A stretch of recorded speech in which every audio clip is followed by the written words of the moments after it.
It's been 25 days since the Brown hockey team has taken the ice. The much-needed break ends tonight at UNH, where the Wildcats won last night and are off to their best home start in 7 seasons. It's Youth Night in Durham, and it's coming up next here on NESN.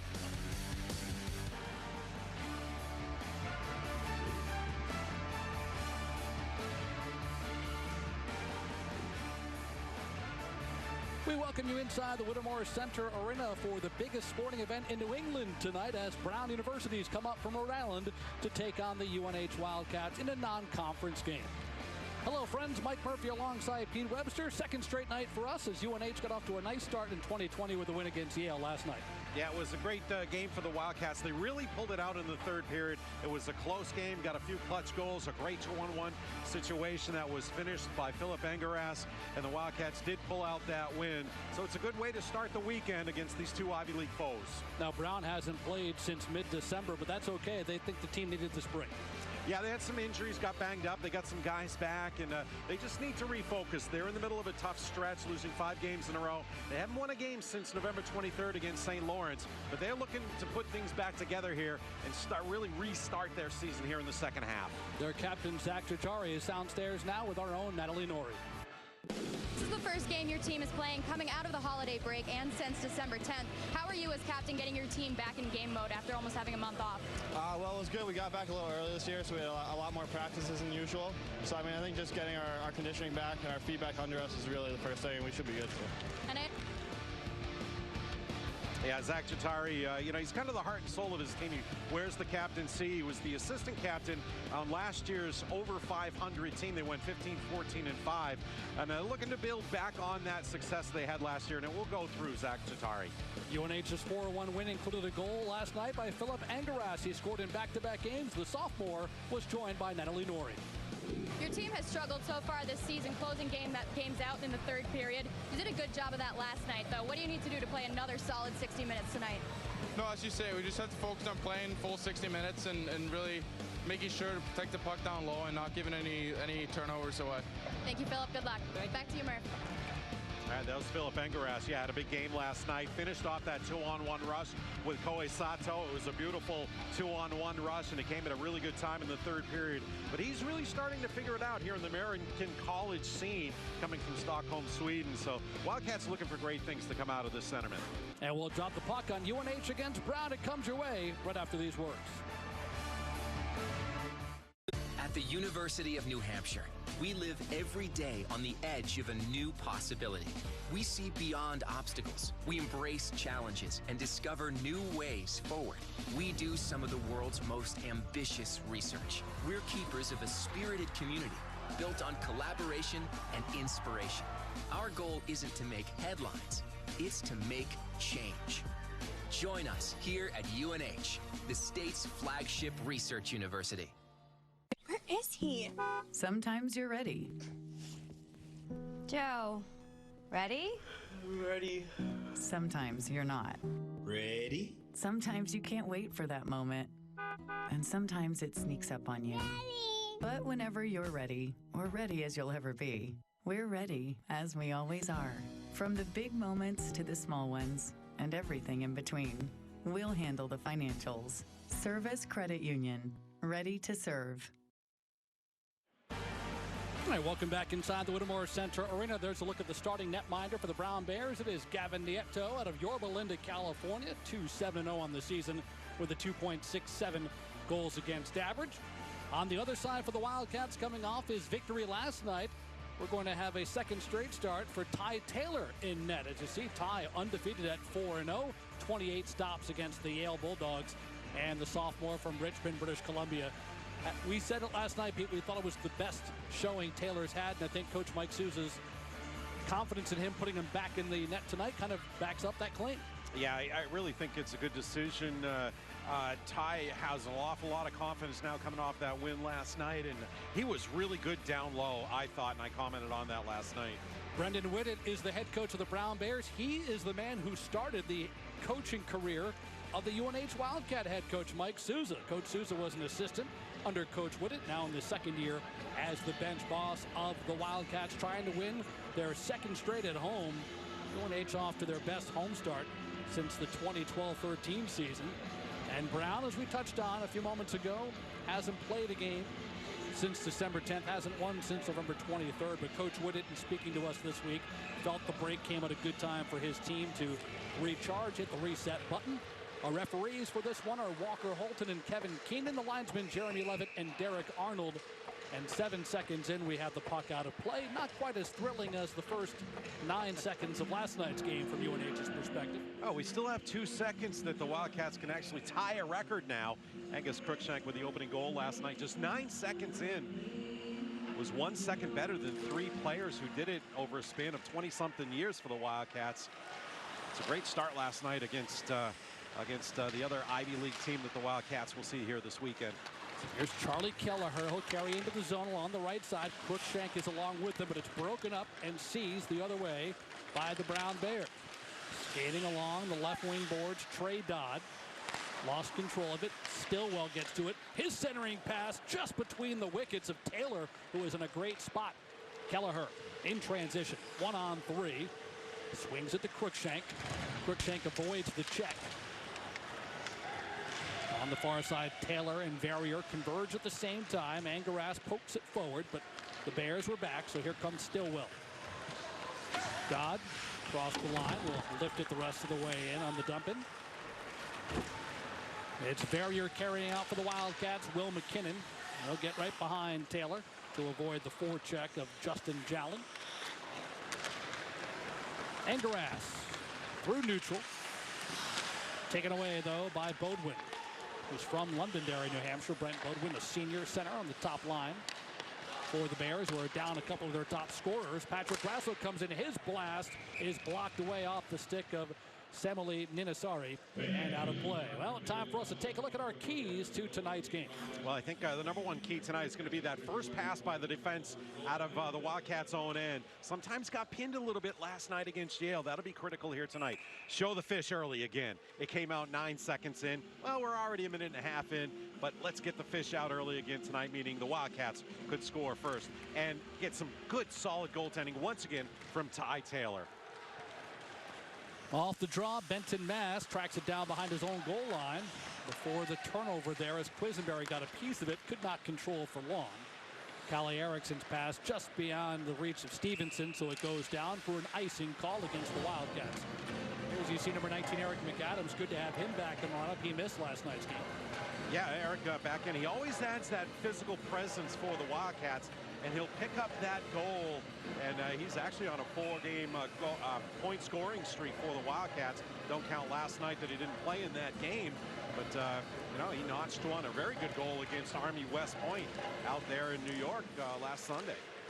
Off the draw, a blast from the right point, and never got its way through. As teeing it up was Luke Chris, freshman from Richfield, Connecticut. There's McAdams, who we just talked about, the diagonal dump in. And it's Chris behind the Brown net. Bursted. They'll center this one. And out is Crossman. Off Wise's stick onto the UNH bench. Let's go downstairs to Natalie Norrie. She's got more on Brown and a couple of key components missing from the lineup. Natalie? Thanks, Murph. Yeah, Brown is without 2 of their first-line players tonight. Chris Berger is out on an upper body injury, and Tristan Crozier was out because of a significant lower body injury. But they have gained back Alec Meir, who has only played 4 games so far this season. He was out with a shoulder injury, but he's back. Coach Whitted said he will definitely add some size and speed to the offense, but he's looking for some of the younger guys on the team to step up in Berger and Crozier's absence. Back to you. Thanks, Natalie. Yeah, Coach Whitted certainly was confident. Says the team is confident, even missing some players, but it's certainly difficult when you're having difficulty scoring and you're missing guys who are veterans. Well, I think you always, too, have to stay on the positive side as well. This is kind of a young squad. They have 10 freshmen in their lineup, are on the team, on the roster. That's a lot of freshmen here. We're going to have, I think, our first penalty here tonight. I think it's just the net being knocked off its pegs. Yeah. All right, Stillwell and Esposito came into the left of Gavin Nieto, so we get a stoppage at the 2:40 mark. Eric Esposito, last night at one of the goals. See if we get another look. Well, there's a check by Anthony Wise, but that was a clean check. Just a stoppage. We're going to face off to the left of Nieto. Yeah, that was one of their freshmen, Johnny Russell, 4th line right wing from Michigan. You know, kind of getting a message sent to him, hey, freshman, I'm a senior, and you're not going to get by me. Kelleher, the quick snapper blocker, stopped by Nieto. As for Johnny Russell, it's only his second game. 5'11", 173 pounds. One of the guys getting the opportunity that Natalie referred to. It's Plessy who chips into the near corner. Giving chase is Joachim Weber. Jackson Pearson, who made his return to the UNH lineup last night, gives the pass to Kelleher. Kelleher gains the zone, stops on a dime before swinging it to McKinnon. McKinnon in deep against Maloney. Pearson plays it off the side of the net, and that was an interesting way to freeze the puck. Nice work there on the part of Gavin Nieto to backhand it against the mesh until he got the whistle. The first time we see Will McKinnon go in deep for the Wildcats from his right point position. He did it 4 or 5 times last night. It's probably more than I've seen him do go in deep on the offensive rush total this year, but he's getting to be more active offensively. Mike Souza has said it many times, Pete. He doesn't care who scores the goals for the team. If you have an opportunity, take it. And the more ice time, as McKinnon now a sophomore, about a year and a half into his career, probably more comfortable with his role. And when he finds an opportunity, he joins the fray. Yeah, and you know the forwards are always looking for that to happen with the defense rushing in. Somebody's got to get back in there and cover the defense, cover the point. And the forwards do a great job of rotating around and covering that, so you're not left hung out to dry, especially for the other defensemen. Trey Dodd tried to wrap around before the puck is claimed by Taylor. Sipping is believing. Come into Dunkin' and get $2 medium lattes and cappuccinos from 2 to 6 p.m. America runs on Dunkin'. Price and participation may vary. Limited time offer excludes signature lattes. Face-off will be to Taylor's left. Right off the draw, it's Gildon using the end boards to give it to McAdams. Looking to thread the needle with Stevenson. McAdams plays it in deep. Blackburn looking for Stevenson breaking in, but that's broken up. Stevenson and McAdams give chase on the far wall. Here's Wise, a slap shot right into the belly of the waiting Nieto. That was a little fluttering puck that came to Anthony Wise. He got enough wood on it to get it straight in on the net, but not enough of a screen out in front. You see Liam Blackburn looking to pick up any loose change hanging around the crease. Cats win the offensive zone draw. Wise a wrister and another save by Nieto, so we'll get another face-off. That's the third ECAC opponent that the Wildcats have played this year. Actually the fourth, rather. Good results against Dartmouth, Princeton, Yale.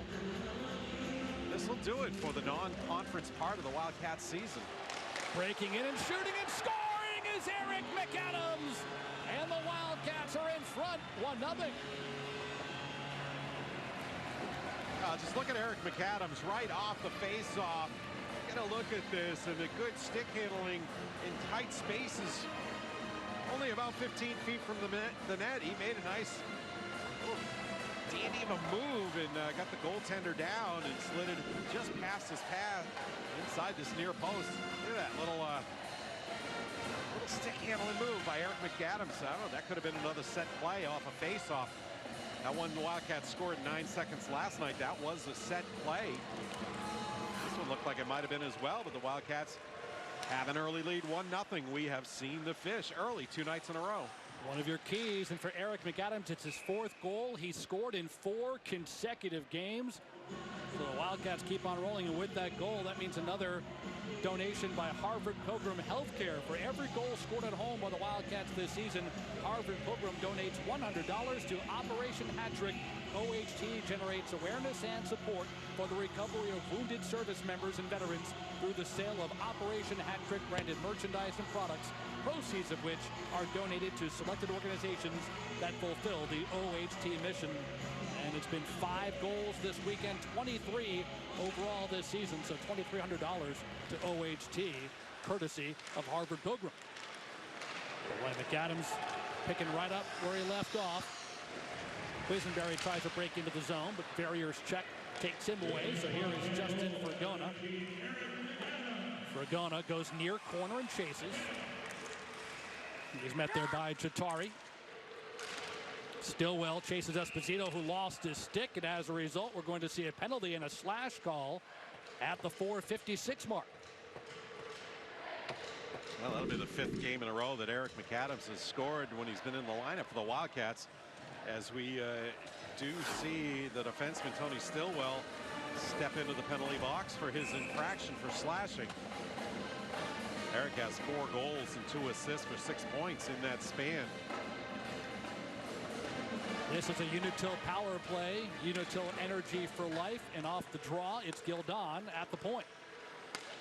Crookshank at the half wall. Grasso wheels and deals from behind the net.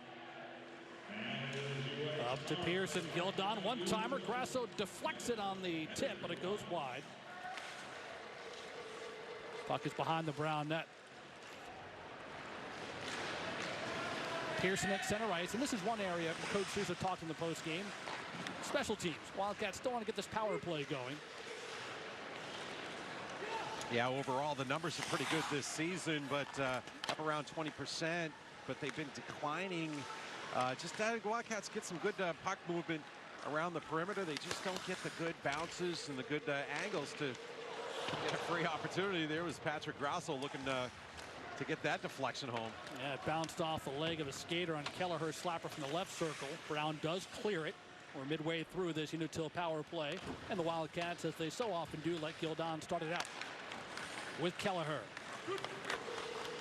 Kelleher plays it in front as he had a charging Crookshank on the backside. Reclaimed by Kelleher. He's played extremely well in this power play. It's Stevenson down to Grasso. Patrick moves up along the wall, curls to the middle before handing off to Erickson. Kelleher far circle. Erickson from the point. Kelleher again. Fans on the bid. There's Crookshank to pick it up. Kelleher again. Sharp angle. Glanced off the pipe after Nieto getting the initial save. Erickson. Kelleher a little bit closer. Backhands into the crease, but that's where Nieto is stationed, and he'll stop play. So there's excellent pressure and rotation by the Wildcats in this power play. And but it's just there's that level of defense, that wall in front. The Wildcats just can't penetrate it. I'm unofficially a 5-1 margin in shot differential so far, and it's about 3 or 4 chances on this power play already. Final seconds of the man advantage. It's Stevenson, the freshman, out in front of shot to score! The Wildcats strike again. It's Eric McAdams again. 2-0 UNH. Now that was a fabulous pass by Chase Stevenson, the freshman, putting it right at the spot on the stick of Eric McAdams. Watch this. Right there, so he could pull it back a little bit and then flip it up over a helpless Gavin Nieto. 2-0. 2-0 Wildcats. That line doing a great job. They were out there as a trio really to start the 5-on-5 after the power play expired. But Chase Stevenson getting it to Eric McAdams. They make it happen, and the Cats do get the goal on the power play in a 2-0 lead. So 2 goals inside of the first 7 minutes. It's the second career 2-goal game for McAdams, matching his career high against Army West Point, December 9th of 2017. Good start for the home team. Here's Sato moving across into the Brown zone. Tried to find McKinnon up top, but now McKinnon will have to hastily make his way to the Wildcat zone. This one goes off Sato's skate, bounces all the way beyond Nieto's reach. And sent up by Jatari out of the zone. Verrier as Bodwin tries to chase in. Bodwin splits between 2 Wildcats, but just overskated the puck. Sato comes out with it. Gohei through center. Squirts loose. Left behind for Stillwell. Bodwin gains the line. Got Jowin to his left. Return pass went through, and Taylor paddles it aside. Out to the point. Stillwell looking for a tip. It goes right into the breadbasket. Jowin deflected it, but there was Ty Taylor. It's been that kind of weekend for Taylor to keep this a 2-0 game. So the Wildcats getting out to the great start. Eric McAdams didn't play last night. He scored twice already tonight. 2-0 UNH.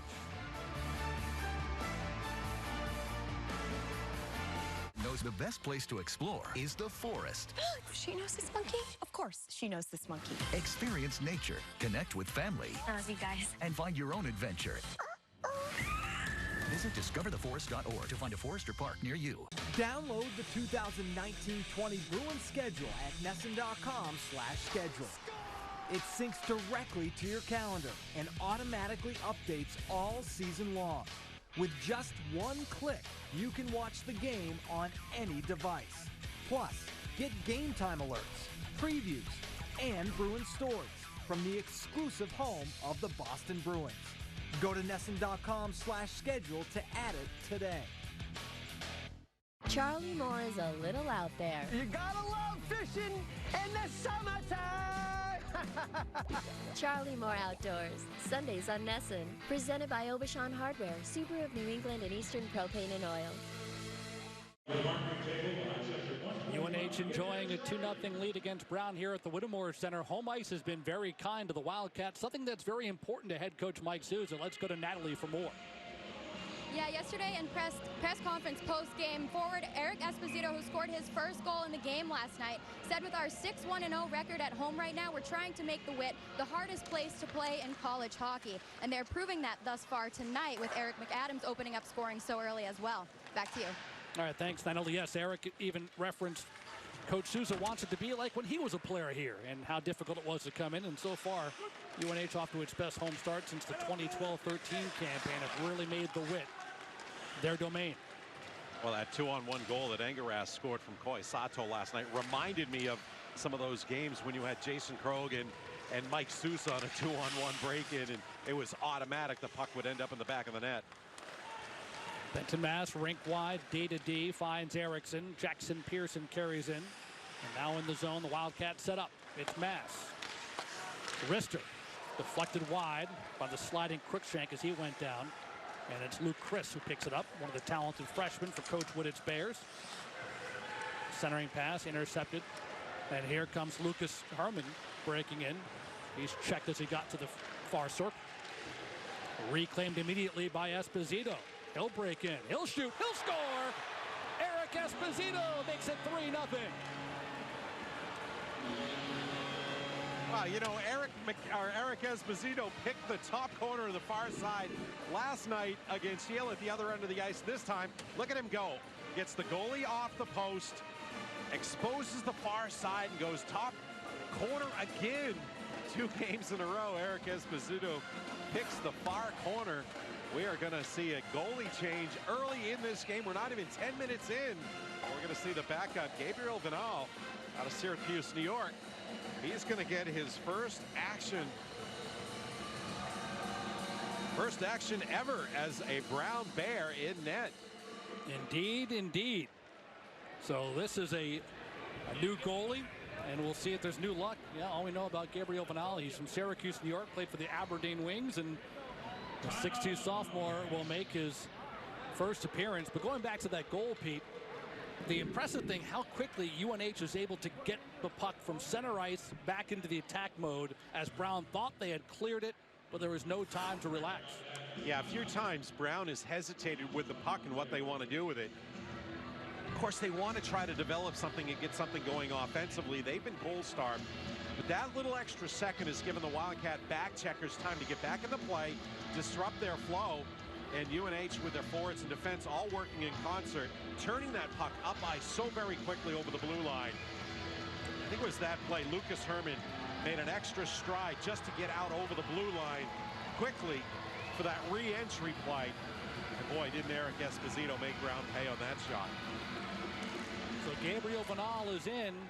Luke Kanya has been the backup netminder for Brown. Kanya has played in 4 games backing up Nieto, but he's not in uniform tonight. And so things couldn't go much worse for Brown. 3-0 deficit here before we even reach the midway point of the first period. Looking to create some space and set up a forehand shot, but unsuccessful in doing so is Colin Burston. Behind the net, McKinnon. I'm sure at some point we'll reference what happened the last time Brown fell behind by multiple goals here at the Whit. We're going to have a penalty before we can get to that. As a hooking call, we'll put a Wildcat in the penalty box. It's Eric Esposito sitting down for 2 minutes. Well, you score, and then you get to go sit down. All right, the Wildcats will find themselves in the shorthand for the first time tonight.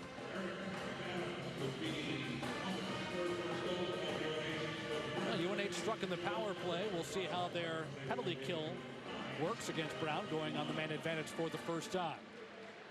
It's Stillwell quarterbacking. Over to Jatari. Bodwin in the far corner. Jatari snaps one, tip and a score as Coca was right in front. Bradley Coca, the freshman from Toronto, scores his third of the year, and Brown gets one back. It's 3-1. Yeah, well, that's just what Brown needed after going down by 3 goals to get one right back off the stick and deflection by Bradley. Cocho. Yeah, that was Coco. Bradley Coco. Sorry about that, but yeah, that's what Brown needed.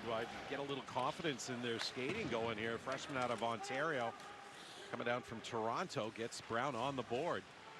Sometimes they make a goalie change and sends a message to the team. They never say it's the goalie's fault entirely, but the team sometimes wakes up when that sort of thing occurs. Oh yeah, that's a famous tactic, and it's certainly worked here. And well, you mentioned something about the comeback Brown had a couple of years ago here in this rink. We hadn't mentioned too much about it. Slap shot by Gildon, and for his first opportunity, Vinal is up to the task, and he makes the save. We've got 9.5 to play in the first period. We've already seen 4 goals scored. McAdams had 2, Esposito, and then most recently the tip in by Coca to get Brown on the board.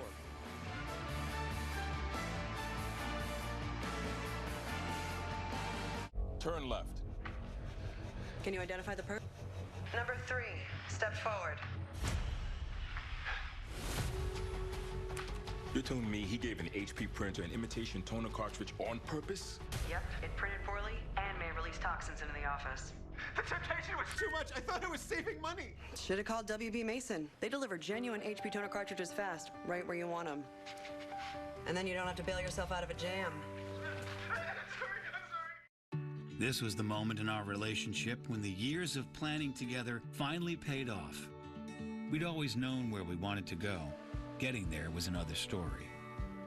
With so many possibilities and questions, we needed advice we could trust, and it felt good to talk with someone who asked about more than our finances. For the first time, we started to see ourselves in all the places we'd imagined. Rockland Trust Bank, where each relationship matters. A look at the Brown bench here as the Wildcats lead 3-1. Gavin Nieto pulled after surrendering 3 goals in the first 9:15. It's Gabriel Vinyl. We're told by Eric Peterson, the SID for Brown.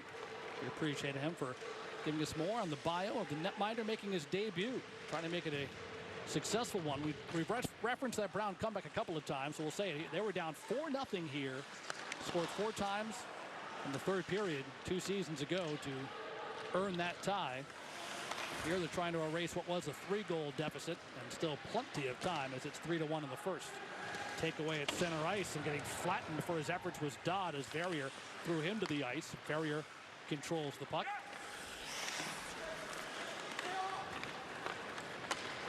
Yeah, and referencing that game a couple of years ago, Brett Bodwin, the Sentiment alternate captain, he scored the game-tying goal. A local kid too. He's out of Londonderry, New Hampshire. He's actually had a couple of good shifts already here tonight. Blackburn had the takeaway, but here is Benton Mass carrying it back, and he'll backhand it rink wide Erickson. Here's McAdams already with 2 goals. Denied by Chris, so he'll play it back to the point. Mass dangles, shoots, blocked. Actually, Stevens deflected it wide off the end boards. McAdams, Stevenson in the far corner. We've got Chris over there for the Brown Bears, and as it goes behind the net, it's Crossman. He gets it just across the line, only to see Mass send it back behind.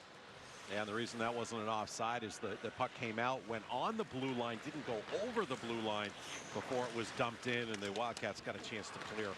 Russell finds Crossman. Crossman enters, wrist shot, save, rebound, and just goes under the glove of Taylor. The follow-up shot from Quisenberry couldn't get much on it as he had a Wildcat on his back.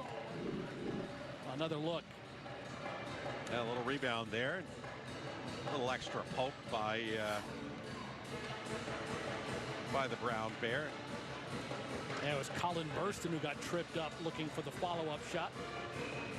And Philip Engeras, getting right on Joachim Weberg for that little extra poke on Ty Taylor's glove. Gotta like that. Bodwin Engeras will face it off. Back to Stillwell, forehand. Was looking for a tip, but missed the stick of Justin Jallin. Jallin was tied for the nation lead in November. He scored 7 goals that month. Of course, he still only has 7 goals. So Coach Whitted said he's streaky, and that proves it. We'd love to get that streak going again here as we've turned the calendar to January. Gildon from the red line. In the near corner, but Stillwell looking to leave it forward for Bodwin. Bodwin wins the battle with Engeras. Coca chips it by Gildon. UNH captain Anthony Wise finds Grasso. Grasso sealed off by Stillwell's forecheck. Stillwell the takeaway. Swings it across. Here's Maloney from the high slot. Grasso the block. Maloney had it back for an instant. But now it's Engeras will softly bank it out to center ice. Chattari finds Stillwell. Looking for the headman feed, and he just did miss Taylor. Gildon gets to it, and he tries to home run connect to Fragona. Bounced over his stick. Back the other way we go with Dodd. Dodd is knocked into the glass by Wise. Maloney in the corner. McKinnon ties him up. Great look as Joseph Cipollone fights to keep the puck alive against Dodd. Wise has it poked off his stick by Taylor. He pursues to the far side against McKinnon. You've got Fragona there for the Wildcats. And UNH will skate out with it. Herman centers to Cipollone. On the dump in. There first is Ferrario. And in transition, the Bears at center. The check by Fragona knocks down Dodd, but not before Dodd forces Taylor to play it behind his cage. Fragona out to center beyond the reach of Crossman.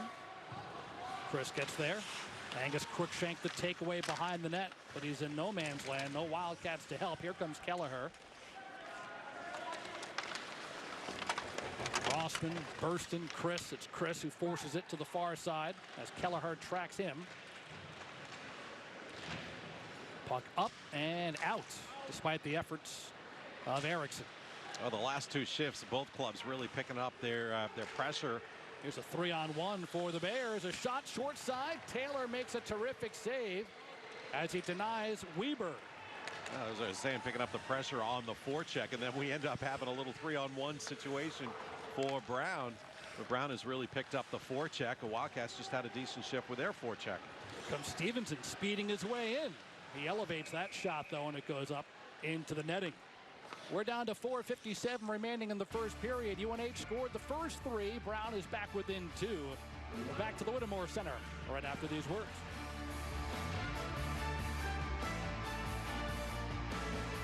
Attention. This message is for everyone eligible for Medicare. We have some important benefits information that may be useful for you. If you have Medicare Part A, Part B, or any Medicare Advantage plan, you are entitled to preventative services with no copays and no deductibles. You heard that right. 0 copays and 0 deductibles. You may also be eligible for full dental, vision, and prescription coverage. These benefits can make a huge difference in your overall health. Take care of the most important person in your life, you. Medicare plans often include dental, vision, and prescription coverage. Don't miss out on the coverage you deserve. Help is a phone call away.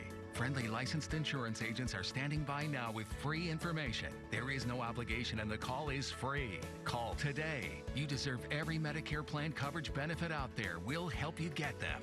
Please call 800-660-1035. That is 800-660-1035. UNH students and alumni, get your instantly issued Service Credit Union Visa debit card at any Service CU branch or online and get access to online banking and mobile apps with remote check deposit. Visit the on-site ATMs at the Fieldhouse, the Witt, and inside Wildcat Stadium. Learn more at servicecu.org/Wildcats.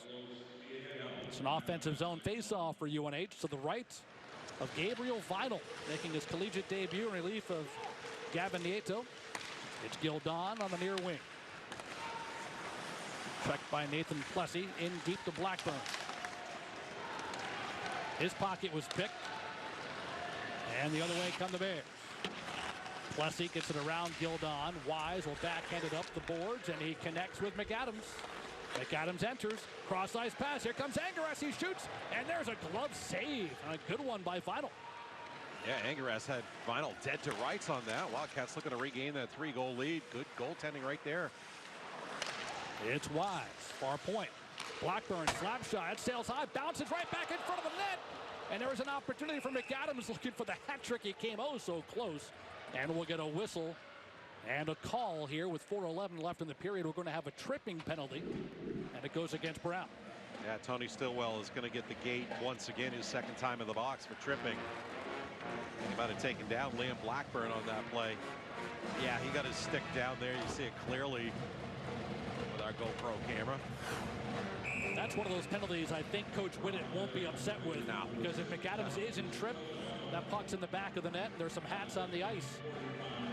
Instead, it's a Unitil power play for UNH. Unitil energy for life. Mass, good stick there by Jalen to knock it away. Forces UNH back to its own line.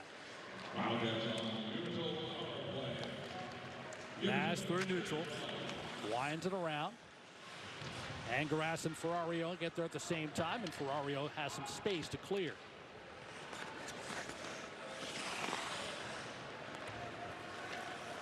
It's Erickson working up ice. Mass. The Wildcats set up. Mass around the back of the net. McAdams near side. Got Angeras in the far circle. Hands it to Blackburn instead.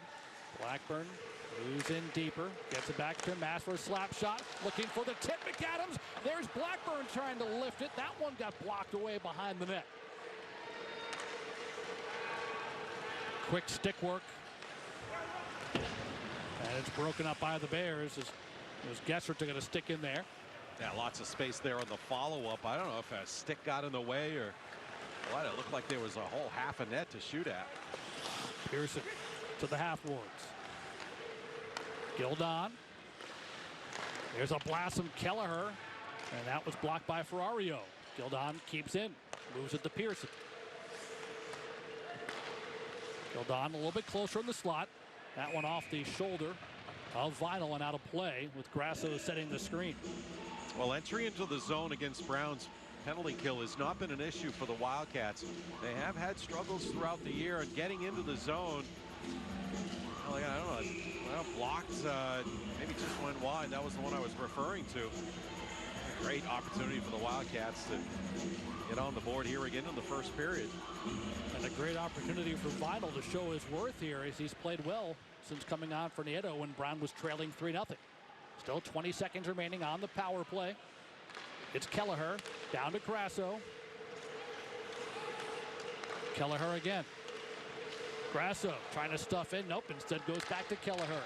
It's Pearson. Gildon. His shot blocked down. Ends up behind the net as the goalie was out of position. Grasso point blank range. Shave, rebound, score! With 1 second left on the Unitil power play, the Wildcats increase the lead to 3 once again. It's 4-1. Well, it looks like it's going to be Patrick Grasso that gets credit for the goal. Whole bunch of sticks down there. There's a bid by Grasso. There's another one. Yeah, there's the final touch by the Wildcats. Junior Patrick Grasso out of Ankeny, Iowa.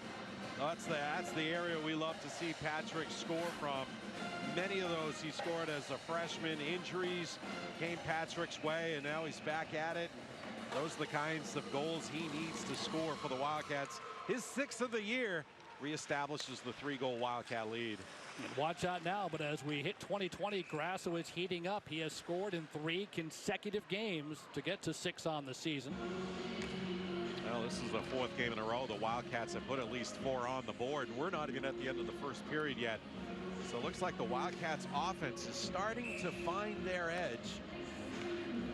Saw some smiles on the bench over there with Grasso and Cruikshank. Not much Vinyl could do there. dead to rights with the Wildcats hovering around the goal mouth. Yeah, it's a greasy goal. It's one of those ugly goals, and some of those Wildcats smaller players, as Patrick only goes 5'7". They get in there in the action right in the tough spot. Esposito already has one tonight. Can't get around Crossman's check. It's Chris on the near side to Crossman. He'll skate out.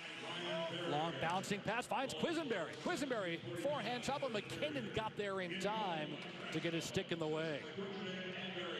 Big That chance. name, I'm sorry, Mike, if that name Quisenberry rings a bell, his father's cousin is the famous Dan Quisenberry, the submariner for the Kansas City Royals. So he's got some athletic blood, but this young man's athletic blood runs through his skates and his hockey stick, and not the pitcher's mound. Blackburn wins the draw back to Wise. It's McAdams. Across the way, Stevenson. Stevenson had his stick lifted from behind at the last instant by Taylor. Check it, that was Stillwell. Taylor's in the near boards against both Blackburn and McAdams, who lost his stick. Here's Wise moving in closer, forehand, blocked by Maloney, and the Karam carries that puck over the glass.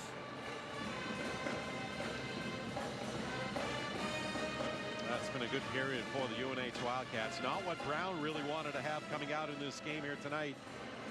Their first time on the ice against competition in about 25 days. Now they, unlike Yale last night, Brown were not the beneficiaries of having an exhibition after they came out of the break. So yeah, we talked a little bit to Coach Whitted about that. He is not a proponent of playing the exhibition game. He just says too many bad things can happen, injuries and whatnot. So he preferred to just get right back to live action here after the semester break, exams, holidays, all the stuff that comes with college athletics. Well, they're in a span of 5 non-conference games in a row, and they get back into ECAC action for the rest of the way. This is the second of 3 Hockey East matchups that they have. Bodwin tried to get around McAdams there. Sent in behind the Wildcat net. It's Koka in front. Opportunity for Jalen as he poked at it, but couldn't get it by Ty Taylor. A great look at Taylor, who's had a whale of a weekend here. He's had plenty of offensive support, but make no mistake, he's done his part in the blue paint. Yeah, there's Justin Jalen, just at 5'9" out of St. Paul, Minnesota. Those 7 goals he scored in November, 3 of them were against Yale. Had Patrick in a 5-1 win against Yale. That was probably their best win of the year. All his goals have come against ECAC foes. McKinnon will use the near dasher, and it's out of the reach of Jatari, forcing Quisenberry back. Final few seconds of this first period. The chance of UNH for the Wildcat faithful have to be thrilled with what they've seen. A 4-goal first period has the home team in front by a score of 4-1. So Pete, have to be impressed. You got the fish out early, one of the keys, and the Wildcats seem to be doing just about everything right. Yeah, I like their play in the center zone, both going forward and coming back in the back check. They've both been very effective, leading to good opportunities and goals for UNH. Eric McAdams scored twice in this opening period, and he is joined downstairs now by Natalie. Thank you, Mike. Eric, you had to sit out last night's game with an injury, but you came back out tonight and opened up scoring with not 1 but 2 goals. How do you think it's going on offense so far? It's going well right now. We're playing really aggressive down the zone, and that's been our game plan. We got to get pucks behind their D, and we got to get to work, and we're doing pretty good at that right now. You must feel like you're in a groove. You've scored in 4 consecutive games now. What does that mean to you? Yeah, you know, just at this level, confidence is key. And if the puck keeps going in, then nobody's going to stop shooting. So, you know, it's going well right now. All right, thank you. Good luck. Back to you, Murph. Thank you, Natalie. 2 for McAdams. Esposito and Grasso also score as the Wildcats outshoot the Bears 15-5 and lead it after 1, 4-1.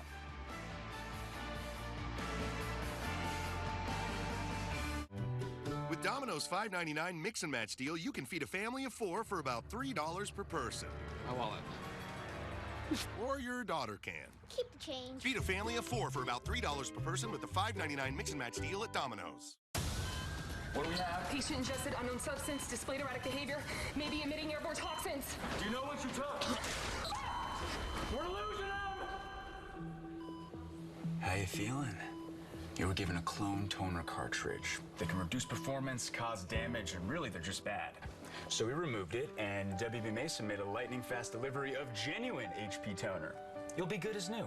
Take 2 toner and get out of here. Tuesday, Nesson's analysts throw down the gloves and take on the hottest hockey debate of the week, with Jack being his most Jack. So what? Bruins pregame shootout, Tuesday at 7 on Nesson. Presented by Awaken 180 Weight Loss, the long-term solution for weight loss. Don't blink. 2 goals in 18 seconds. Halfway through the season, your Bruins are at the top of the division and hunting for more as the black and gold track down the Predators in Nashville. When All-Stars go head-to-head, David Pastrnak of the Bruins and Roman Josi of the Predators. Can Pasta and the Bees inch closer to the NHL's best record with the win against the Preds? Bruins, Predators, Tuesday at 7 on Nesson. Then the Bruins face the Jets at home before a 3-game road trip. Dora knows better than anyone. The best place to explore is the forest. Boots! She knows this monkey? Of course, she knows this monkey. Experience nature. Let's go. Connect with family. I love you guys. And find your own adventure in a forest or park near you. Let's do this. Come on, Boots.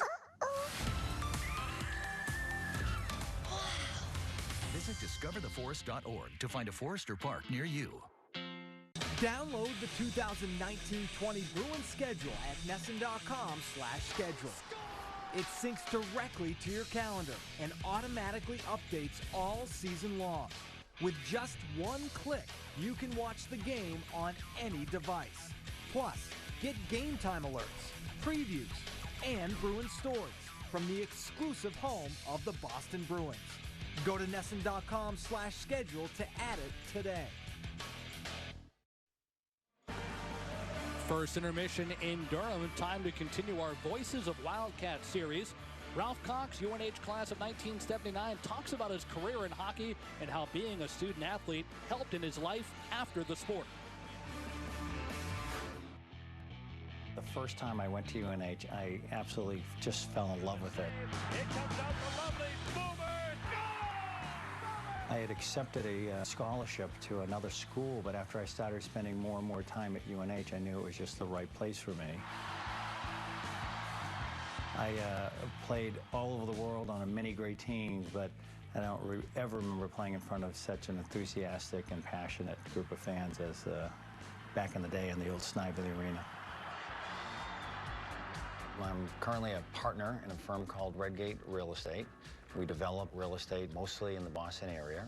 And I think our most complicated project, which I'm managing, is we bought a power plant in South Boston. We're about 3 years into entitling a mixed-use project there. So it's really going to be one of the unique projects in the Boston waterfront. When I was at UNH, I did not imagine that my career path would take me where it's taken me and the great things that I've been able to be associated with. I turned down 2 contracts to turn pro my senior year because I wanted to play in the Olympics. And I was asked to play on the U.S. national team. And in the last game against Poland, I broke my ankle really badly, and I couldn't train. That was April. The agreement that Herb had with me is, you know, obviously you can't try out for the team, you can't skate, you really can't train properly, but I want you on the team. I've seen you play enough, and I know the type of person you are. And towards the end, where I really thought I was coming on, you know, Herb had to make the decision, and he thought with a bigger ice surface, and he just said, I'm not going to be able to take you to Lake Placid. So it was a tough moment, but you know, I still look back and will say I'm blessed to have had that experience, being part of that 1980 Miracle team. Great group of guys. We're friends to this day. Then I played hockey in Europe for 5 years, and that was a fantastic experience. When I came back, I managed to get a job at one of the largest construction companies in New England. I was recruited to be a scout with the Pittsburgh Penguins. We won the Stanley Cup twice. They put all the management team's name on the Stanley Cup, so I was very fortunate. I had my name on the Stanley Cup, which as a hockey player is a big thing. The things that I learned at UNH that I've kind of carried with me. You know, I took sports very seriously. You know, and as an athlete, you have to be confident really to have success. And so you have to have confidence in anything you're doing. The other really wonderful thing is just the ethos and the quality of people that I met while I was at UNH. Like the players, the coaches, the fans, the professors. Success or enjoyment in life comes, I think, from being a good person. And when you're around good people, you just strive to be good yourself and be better.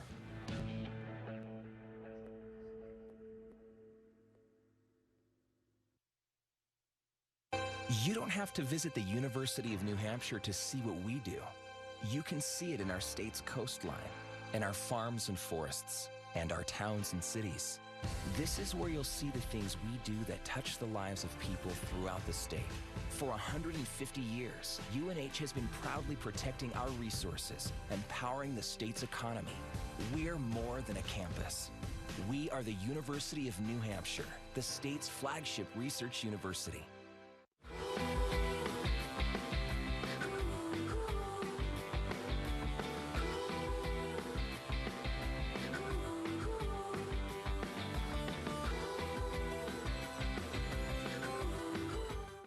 Tuscan Kitchen can be embodied in one word: passion.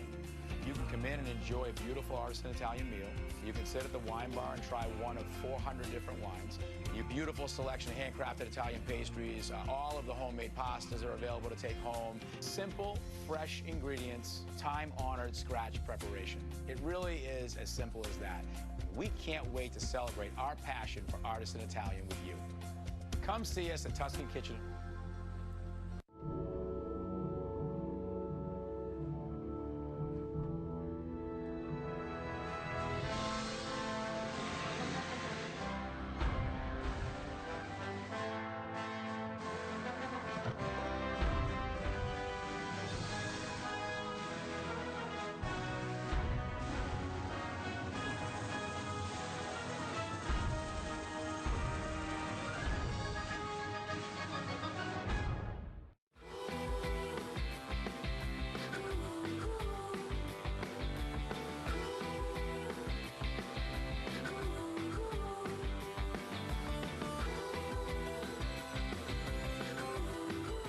Energy is about more than just keeping the lights on. It's about living life. We're there when you flip the light switch, and we're there when you turn up the thermostat. But we're not just a utility company. We're residents, citizens, neighbors, parents, friends, teammates. And to keep our community going, we're here to get the job done, because we all need energy. Unitil, your utility, your community. Zamboni's finishing up their work as we're 6 minutes away from puck drop in the second period. But as you can see, a busy first. Let's get the highlights, Pete Webster. All right, a lot of goals to take a look at. Here's the first one, probably a set play. And Eric McAdams puts it home with some good stick work in the slot. That's his first of two. Watch this one drag back a little bit. Nice setup by Chase Stevenson. 2-0 Wildcats. And here's a nice goal going the other way. Eric Esposito, his second goal like that in 2 nights. He's on a hot streak. Joseph Cipollone picks up his first career assist on that play. Here's the tip in by Bradley Coca for Brown. They pull one back, but Patrick Grasso reestablishes the 3-goal lead for the Wildcats, putting it home in the dirty area right in front of the crease. We've still got statistics to bring to you, and then we'll find out what the coaches said to Natalie Norrie during the intermission. All that straight ahead here on NESN.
With Harvard Pilgrim's personalized, flexible, and affordable plans, you can get to a healthier and happier you.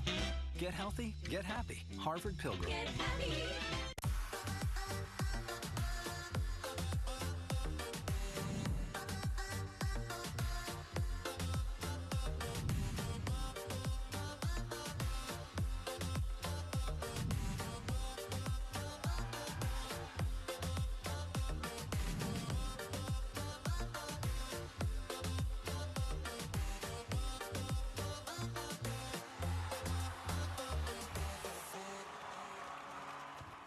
Where is he? Sometimes you're ready. Joe, ready? Ready. Sometimes you're not. Ready? Sometimes you can't wait for that moment. And sometimes it sneaks up on you. But whenever you're ready, or ready as you'll ever be, we're ready, as we always are. From the big moments to the small ones, and everything in between. We'll handle the financials. Service Credit Union. Ready to serve. What motivates us at Casella? I want to help our customers recycle as much as possible. Because I care about the environment and how our company impacts our towns. And at Casella Organics, we find new uses for all sorts of materials. It's hard work. But I'm helping people every day. And that makes me feel like part of the community. A community I care about. So I do everything I can to sustain the resources of our environment. Casella, dependable, caring people, part of your community. Time now for a live stat update. It's brought to you by UNH Analytics and Data Science. I think the big stat right there is goals. 4 for the Wildcats, 1 for the Brown Bears. First time the Wildcats have scored 4 goals in a period since January 12, 2019. They did it in the second period against Boston College. Look at the shots, though, 15-5. Many courtesy of 2 power plays for the Wildcats. Very good at the face-offs. And if you're Brown, the Bears, well, looking at the stats, and it's not so hot for the Brown Bears, but an outstanding period for the UNH Wildcats. Live stat update brought to you by UNH Analytics and Data Science. In just 11 months, you can earn a Master of Science degree in Analytics and Data Science at UNH. Their highly innovative program uses real-world data from actual companies.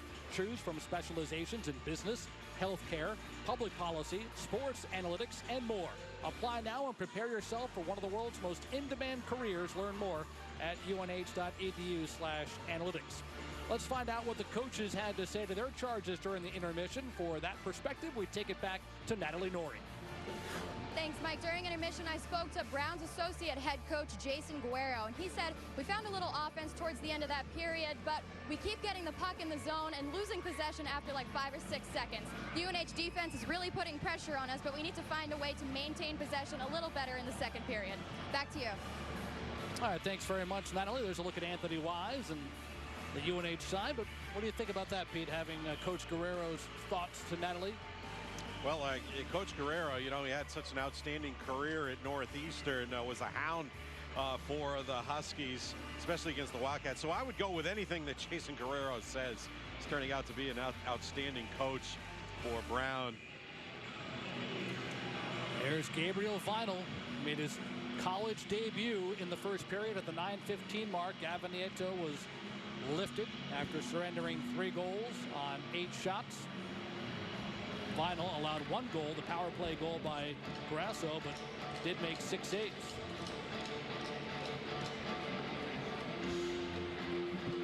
The Bears bench head coach Brendan Whitted, 1994 alum of the school where he coaches, and he gave Mike Souza his coaching break after Coach Souza retired as a player. His first assistant job at Brown for a couple of seasons before he went to UConn on Mike Kavanaugh's staff, and then came back home to UNH under Dickie Millie.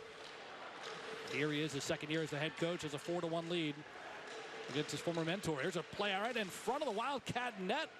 Big opportunity as Trey Dowd was on the doorstep, but his shot was turned aside by Taylor.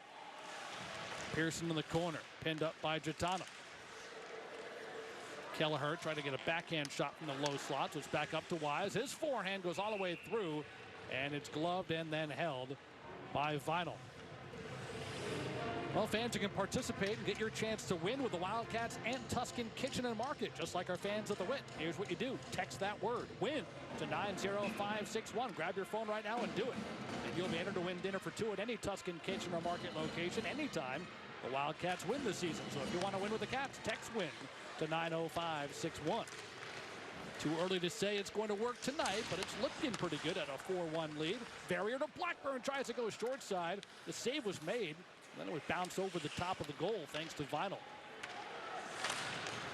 Backhanded along the boards of center ice. That's where McAdams, he of the two goals, met by Bodwin. The barrier, look out, sneaking in is Coca. Coca breaking in, looking for a second goal. He lost the puck and then crashed right on through Taylor. Yeah, Coca, he just didn't want to give up on that play. A couple of Wildcat defenseman sticks getting in there. Barrier, McKinnon. Coca just battles his way right to the near post. Everybody up, no harm done. Always scary when you see that collision. They'll do some manicuring of the pipes. Yeah, right at the beginning of the period, Brown came down for a couple of bids, got a little flurry right in front of Taylor, but Charlie Kelleher gathered up the puck and skated up ice with a good amount of speed. Good to see him. You know, he's been banged up around the knee area the last couple of games. Went down in the runway last night in a lot of pain, but came back out for his next shift and showed some speed again. So he's had some knocks on that on the knees. You know, went out of the Army West Point game. Kohei Sato with a shot. Angaras just missed the follow-up. Big save again by Vinyl. Quisenberry goes the other direction with Burston. Burston's backhand feed goes through and then sent in deeper by Meir. Grasso goes behind the net with it, but there's the takeaway once again by Colin Burston. Burston can't get away from the mass check. Meir pinching in on the near boards. A lot of digging and scraping before it's out to center. Chris will pull it back away from Sato. Winding up from center ice and sending one off of Taylor's blocker. Was that slap shot from James Crossman, so we'll get a face-off with 18-13 left in the second. Yeah, Crossman, one of three freshman defensemen playing on the blue line for Brendan Whittett's team. Big 6'3", 200 pounds, out of Denver, Colorado. Played for the Odessa Jackalopes. Down in Texas, Odessa, Texas. Their knowledge of hockey never ceases to amaze. Well, I don't even know what a jackalope is, though. There's a shot and a save. Rebound, another save. Terrific stop by Taylor to turn aside Johnny Russell, who seemed to be teeing up his first career goal. Yeah, well, I think goaltenders at each end of the ice took one off the noggin. Oh, big hit along the penalty box doors. That's Russell taking out his frustration after being denied a goal and give the hit on, I believe it was Esposito on the far side. Gildon in deep, but Chris got there first. Chris having a hard time. Gildon from the right point, got a tip. Vinyl the save. Russell far side, up but not out. Now it does come out. Gildon controls. We'll just loft it to the near corner, and the Wildcats change up. Headman feed too far for Taylor. This will be an icing.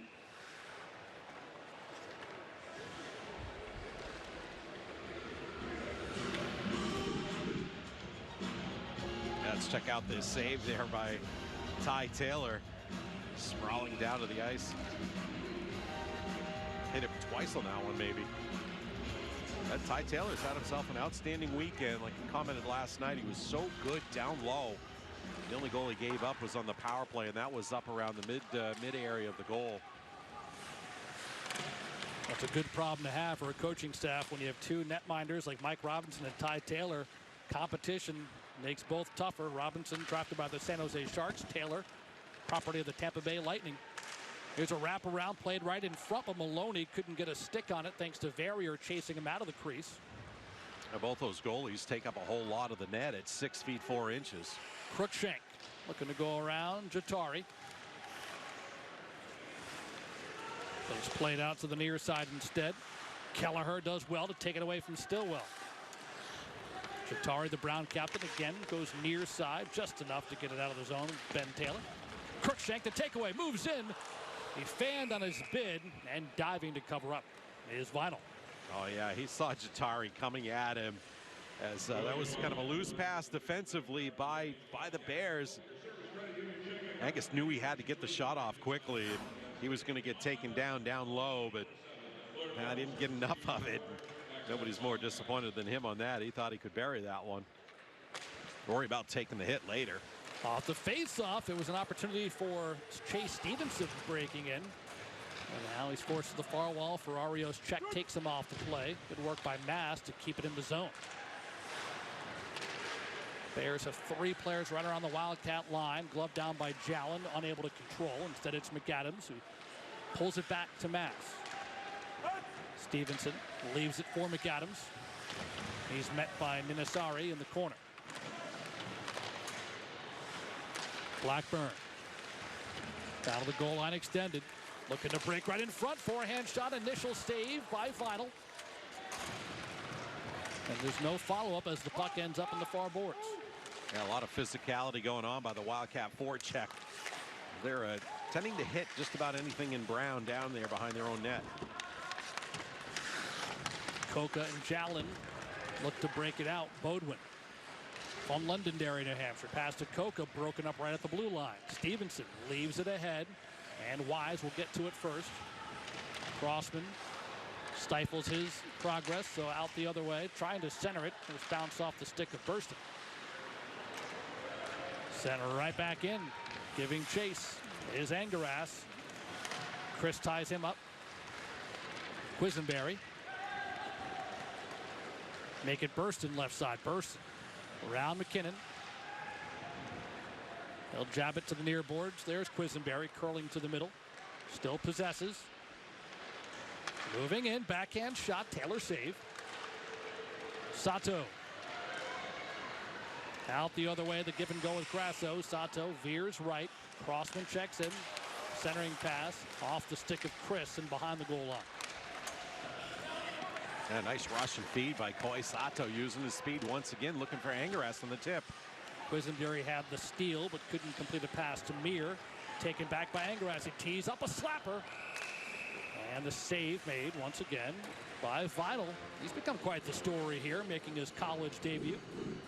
That was a big slap shot by Philip Angaras. We don't see a lot of slap shots by the young man out of Stockholm. Change it up here, keep the goaltender honest. Gabriel Vital, 12 saves unofficially since coming on at the 9:15 mark of the first period for Nieto.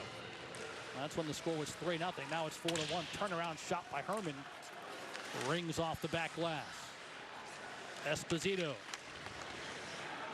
swivels to the middle. Stillwell does enough to carry him out of the zone. So offside will be the call. Eric looking up like, huh, what? I think he knew that puck slid out of the zone right there. You can see it from our end zone camera there. Good camera work, guys. Just that little bit of white.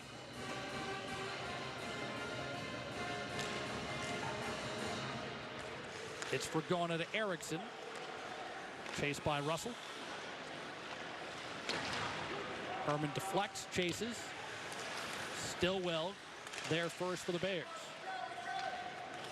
Over to the near side. That's where Vitari gets to it. A piece by Russell. And this will still be an icing call against the Bears with 13:47 remaining in the second period. After we saw 5 goals scored in the first, things have settled down here in the middle stanza.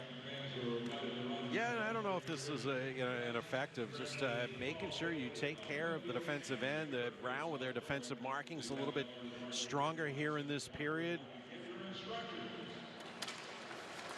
Off the face-off, Kelleher shoots.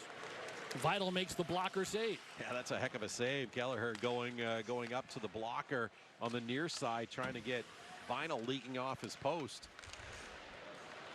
Plessy stood up by Wise at the goal line. Gildon. He'll move behind his netminder and regroup. Behind Kelleher, Bodwin trying to seize the opportunity for an offensive zone takeaway, but he's outnumbered and Gildon has it back. A little crossover move. Stillwell keeps it alive. Coca's on that corner as well. Finally sent out by Kelleher. Wildcats trying to be creative on the breakout, but Brown kind of stacked things up there along the right wing boards. Dodd and Wise battled. Gildon gets it by Bodwin. Blackburn with the breakout pass to McAdams.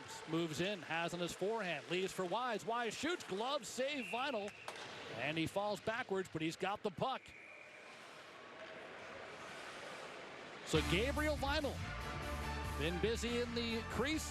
There's the puck in his glove. It's 4-1 Wildcats. We're back to the win. Credible.com, we've helped tens of thousands of people save money by refinancing their student loans. In 3 minutes, we'll get you actual rates from multiple lenders. We could save you hundreds of dollars a month. Visit Credible.com to see how much you could save. I got things I want to do, but student loans were holding me back. Credible.com helped me save $600 a month with a great rate. Now I can go do what I want to do. Visit Credible.com to see how much you could save on your student loans. Now only at Domino's for $7.99 each, you can carry out all 5 crust options with any 3 toppings. Sometimes large foldable Brooklyn-style crust is a perfect fit. Or carry out any of our 5 crusts for just $7.99 every day, only at Domino's. From oh say to oh my. Oh, Morrissey! That was awesome. That was fun. From bare suits to bare knuckles. Slap shots to selfies. Every fan, every game night. Hockey Night in New England on NESN. Presented by Berkshire Bank. We welcome you back, those of you wise enough to put the football game on DVR. 4-1 Wildcats lead the Bears. There's Mike Souza. Before he was the head coach of the Wildcats, he was an assistant coach under Brendan Whitted at Brown. Let's get more on that story with Natalie Norrie. Thanks, Mike. Yeah, UNH head coach Mike Souza is going into his second year here as head coach. He actually started his coaching career at Brown down in the 2011-13 season as assistant coach under Brendan Whitted. During his time there, he was in charge of recruiting, game and practice preparation, and video breakdown for the Bears. Coach Whitted said he loved having Souza on the staff. He had a friendly demeanor that helped him gain the trust of his players. We miss him, but happy to see his success here at UNH. Back to you. Thanks, Natalie. Indeed, Coach Whitted couldn't say enough great things about Mike Souza in the conversation we had with him this week. Right now, Mike Souza has the better of it, a 4-1 lead, but Brown is about to go on a power play. Yeah, I don't know what we're going to get here. Maybe a cross-checking call here. It'll be on the Wildcats. Chase Stevenson, who was chasing down a player. You can see it right here, a little high up on the back of the Brown pair, Michael Maloney. Well, here's the chance for Brown to notch one here and cut it back to a 2-goal deficit. Bears already 1 for 1 on the man advantage here tonight. That was a Coca goal, assisted by Jatari and Bodwin. Wildcats win the faceoff though and clear it down. Vinyl will leave it for Stillwell. Pearson on the forecheck. It's Coca giving it deeper for Maloney, who drew the penalty. Bodwin with speed. Kelleher the takeaway. He may be shorthanded, but here comes Charlie Kelleher with Pearson on his left. Kelleher dangles, shoots, and a save by Vinyl. Coca crosses the red line, but then sends it deeper for Bodwin. Bodwin. Maloney to his right all the way through. It's Jatari, forehand shot, aiming for the upper corner, but Taylor too fast with the leather. Well, all those great down low saves last night. Now Ty Taylor racking up some great ones here up high. Nice quick wrist shot by our feature player of the game, the captain, Zach Jatari.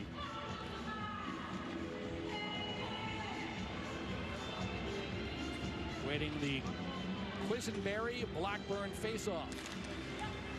Won by the Bears. It's Chris. It's Crossman. Chris straight away. Crossman along the boards. In closer. Short side bid. Stop made. And the shot by Jalen. It's Chris. Well, two-man game. Crossman. Jalen from the faceoff circle. Gets it back for a slap shot from Crossman. Taylor had a good look. Saw it all the way in. Now, once again, the Wildcats in a tight box. They're not really being aggressive out towards the points. We saw this last night against Yale. Maybe a little change in the penalty kill, as the Wildcats percentage is kind of low at 74.2%. certainly would love that to be up in the high 80s, but the Wildcats giving up 17 goals while on the shorthand this year. So maybe a little change in the strategy this weekend by head coach Mike Sousa to let the points have their say and just make sure you don't get anything down low. Chris at center ice. Good stick work by Angaras, forces Crossman to get into a race. Crossman looking to pin up Angaras. Precious time moving off this Bears power play. Quisenberry fires it off the backboards, off the Duncan sign in the corner.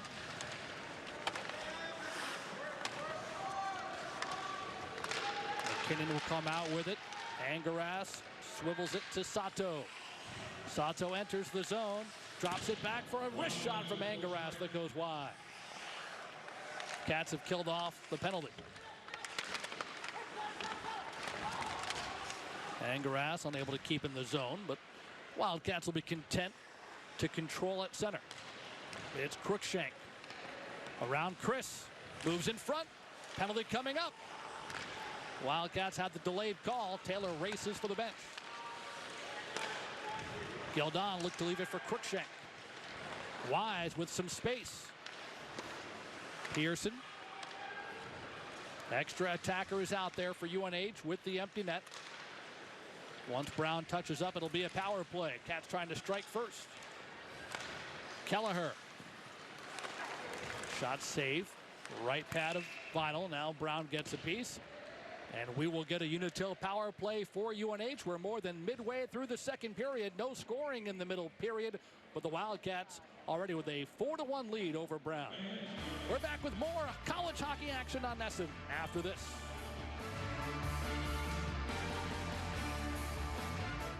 These are the moments that bring us to our feet.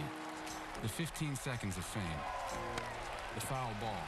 But the most important moment happens when we all stand together. Stand up with us. Download the 2019-20 Bruins schedule at NESN.com/schedule. It syncs directly to your calendar and automatically updates all season long. With just one click, you can watch the game on any device. Plus, get game time alerts, previews, and Bruins stories from the exclusive home of the Boston Bruins. Go to NESN.com/schedule to add it today. Charlie Moore is a little out there. You gotta love fishing in the summertime! Charlie Moore Outdoors, Sundays on NESN. Presented by Obashan Hardware, Subaru of New England and Eastern Propane and Oil. Sitting in the penalty box now for the Brown Bears is freshman Luke Chris. And so the Wildcats are on a Unitil power play, Unitil Energy for life. Yeah, Chris took that penalty as Angus Crookshank went around him on the right side as the faceoff is cleared down ice. But Angus Crookshank showing he can carve the edge just like a water skier and barrel in and get a good opportunity, and he drew that violation. Eric McAdams and Patrick Grasso have already scored power play goals tonight for the Wildcats. It's Gildon giving to Kelleher. Grasso, Crookshank, Pearson all on the ice. Gildon couldn't get to it thanks to the quick stick work of Ferrario. Gildon goes around the check of Dodd. Kelleher near circle, wheels and deals, down to Grasso. Gildon far boards. Maloney on him, so it's Pearson in the slot. Kelleher one-timer, tipped by Grasso off the mark. Grasso again. Crookshank lost the edge, so it's back to Pearson. Gildon a slapper. Good block is getting a body in there was Ninasari. Kelleher from the half boards.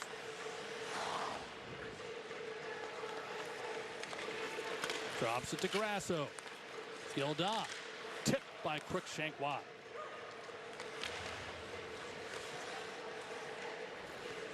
Grasso curls to the middle as the Wildcats really tightening things up here. Kelleher tries to go across, too much traffic. Ferrario gets to it, and finally a Brown clear. Wildcats doing a great job, especially focusing on getting the puck down low behind the net to Patrick Grasso and seeing what kind of flip pass he can make out of that area. And he also has the go-ahead to try to bring it out into the slot and get his own bid. McAdams, who has 2 goals on the night, back to Erickson. Up to the point. Mass shoots wide. He was aiming stick side. Penalty has just elapsed, and here come the Bears. Odd man. Rush. Jowlin to Bodwin.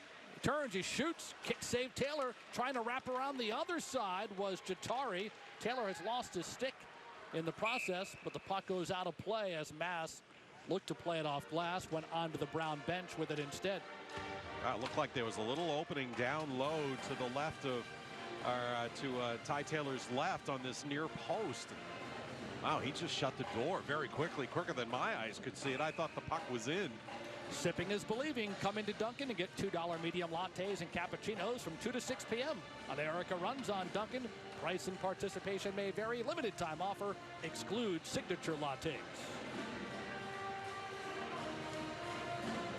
Defensive zone face-off for New Hampshire. Quisenberry on the draw for Brown, and he wins it. Moving behind the net, Colin Burston. Burston, though, surrounded as Verrier and McKinnon are there. Meir tries to get in there as well, and we'll get a hand pass whistle with 6:54 remaining. Another look at Ryan Verrier. Steady sophomore defenseman for the Cats. Yeah, he's becoming well known as a physical presence out there. Likes to step up and give a hit, take a hit, give another hit.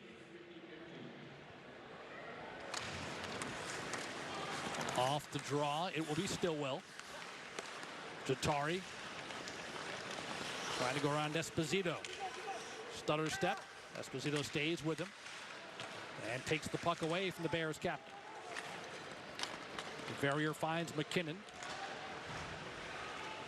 Meir broke it up for an instant, only to have Verrier get it back in front of his own goal. D to D finds McKinnon, the 2 sophomore blue liners. Sato couldn't get much progress past Stillwell. Plays it behind his goal line. Esposito on the near boards along with Angaras, trying to keep it alive in the offensive zone, but Jatari will throw it far side. Kept in on the swooping maneuver by Gildon. Good reach by the defenseman. Quisenberry at center ice. Banks it into the Wildcat zone. Wise moves it up to Angaras. Angaras along the far dasher. Knocked away by Ninasari, but right back to Sato. Forehand bid got deflected wide. Kohei gets back to it. Gildon. Center point. Rister. Sails off back glass. Gildon, Angaras. Here comes Herman, the freshman. Blocker, save, Vinyl. Transition chance for Weber. Looking for Russell. Good stick by Wise. So it's Gildon. Across the way. Sato settles down a bouncing puck. Right off the bench is Fragona. His wrist shot wide. Taylor uses the near dasher and gives chase. Cut off by Mass. Yeah, the Wildcats getting some golden opportunities offensively. Lucas Herman had one right on his stick for a good forehand. Fragona, after dangling, has his shot blocked by Chris, who gets tripped up. It's Joseph Cipollone. Herman, Mass, a blast, save, goalie's down. It comes back to Mass, another slap shot, diving block on the part of Dodd. After Vinyl made another good stop, but he lost his balance. UNH could not capitalize. Erickson, he shoots one, is headed wide. Vinyl got a piece. Brown breakout. Chris through neutral. Gains the line. Got Crossman to his left. Carries to the corner with Erickson harassing him. Dodd to Taylor. Crossman. Forehand. Blocked right back to Crossman. Cross ice pass and a beauty finds Taylor. One touch, but he couldn't get it by the other Taylor. Good bid from Ben. Better save by Ty. And so there, 4-1 Wildcats on top of the Bears. We're back to the Whittemore Center after this. Download the 2019-20 Bruins schedule at NESN.com/schedule. It syncs directly to your calendar and automatically updates all season long. With just one click, you can watch the game on any device. Plus, get game time alerts, previews, and Bruins stories from the exclusive home of the Boston Bruins. Go to NESN.com/schedule to add it today. Charlie Moore is a little out there. You gotta love fishing in the summertime! Charlie Moore Outdoors, Sundays on NESN. Presented by Aubuchon Hardware, Subaru of New England and Eastern Propane and Oil. Corrali around Hagee. John Corrali! See it the first time, last time, or one more time with 2-hour replay every game night at midnight on Bruins in 2, presented by Johnson & Wales University Online. When the night started, I don't think the Brown bench expected that Gabriel Vinyl would have 21 saves in his collegiate debut, but he has done a fine job after relieving Gavin Nieto. Still, it's a 3-goal deficit for the visiting team, which is playing its first game of 2020. There's a good look at Vinyl. Yeah, he probably was the last person that thought he was going to get into this game as well. But you never know what's going to happen in this great sport. And, well, if you're dressed for it, be ready. He's looked all right there for the Bears. Here's Cruikshank trying to test him again. But poked off his stick by Jatari. Koka, who has the 1 Brown goal, a power play tally, tries to skate out. Lost. Cruikshank could not quite get there. As Koka moves it ahead. Jatari into the Wildcat end. Verrier forces that shot to go wide. Bodwin, far circle, moves towards the slot, sends to the point. It's turned over. Kelleher. Angus Cruikshank goes wide. Hand off to Verrier. Sharp angle shot. Vinyl save. Bouncing puck through Stillwell's wickets. McAdams, who missed last night's game, scored twice in the opening period here tonight. And Vinyl taking no chances as he saw Blackburn racing in. Yeah, the Wildcats have gotten some good things out of all 4 lines here tonight. A couple of goals by McAdams on the 3rd line, a goal by Eric Esposito on the 4th line. Joseph Cipollone, as I said, had picked up his first career assist, first point of the season. Sophomore out of Purchase, New York. The shot advantage continues to escalate for New Hampshire. 31-13.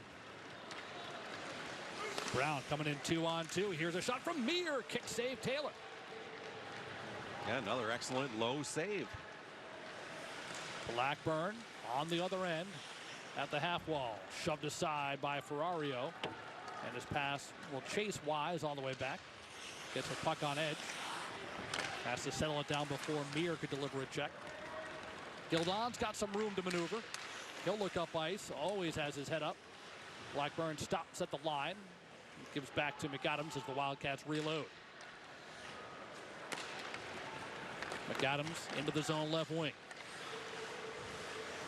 2 Bears force him to give up the puck to Erickson. Far point Mass. Centering feed Angaras. Couldn't handle cleanly, so he'll carry behind the goal before giving it back to Erickson. Erickson wrister. And Vinyl makes maybe his easiest save of the night. Yeah, there was no Wildcat around as UNH was making a forward line change. As Vinyl covered it up, he could have probably kept that puck going and had enough time to get it to his defenseman and start a breakout going the other way. And the Wildcats will take advantage of that. So this was one of those rusty types of things there that if you've been off for so long, you might not just be in the flow of making the right decision in that play. Angaras for Herman. There is that shot advantage that we alluded to here. UNH also getting the better of the face-off competition. And the scoreboard, a rather obvious big advantage for the home team. McAdams' forehand shot was blocked by Dodd. And Dodd racing with Mass the other way. Dodd from behind the net threw it in front. It was a good idea, but can't connect with Chris. So UNH looks to capitalize. Grasso had it blocked by Maloney. Grasso gets it back. Lost his edge there as he got entangled with Chris. Chris from behind his net breaks it out to Maloney. With 1:20 to go in the period. Centering feed. Stillwell comes in. Uses the end boards to wrap it to the near point. Jatari. Stillwell again. Dangles there. Gets Jalen. Jalen turns and fires. And Taylor is there for another glove save. Yeah, another good glove save. A little bit of traffic out in front. I think Ty had a good vision. Good beat on that puck coming in. We'll see it from this angle. Well, there was some good traffic in there. Leaked right through a couple of players. Will McKinnon and Weberg. And Ty has been on this weekend.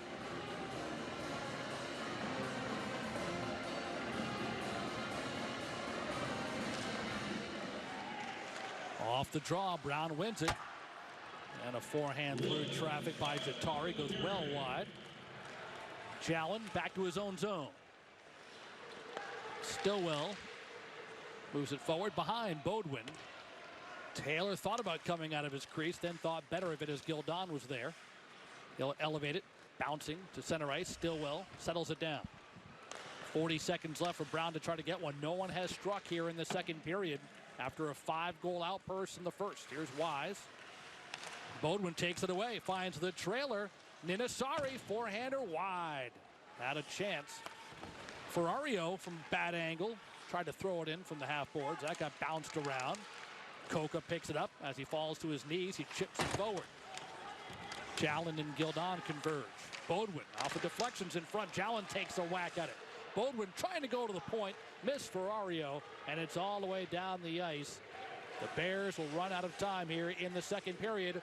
So UNH led 4-1 after one. The Wildcats still lead 4-1 after 2 periods of play. Well, the Wildcats got the clear by Brown going the other way that they needed, as Brown brought all kinds of pressure there at the end of the period. But no goals on the board in this frame, so we stay at a 4-1 lead for the Wildcats. It's going to set up a pretty good third period here at the Whittemore Center. After out-shooting the Bears 15-5 in the first period, at last glance it was 17-10 in shooting in the second period. So since it was a defensive period, we think we should talk to a defenseman.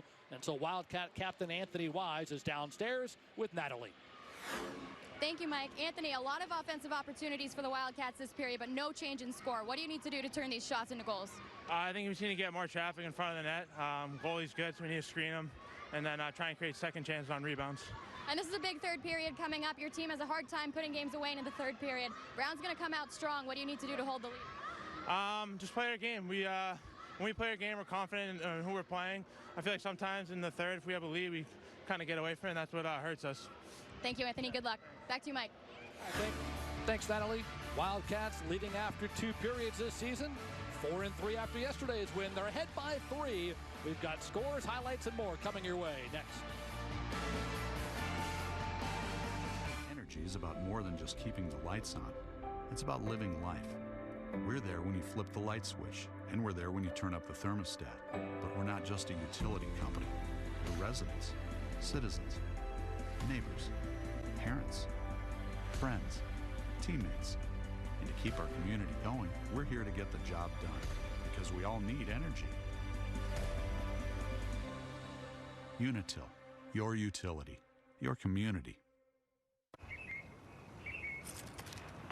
I know you're not supposed to look straight at it, but... Man, it looks delicious.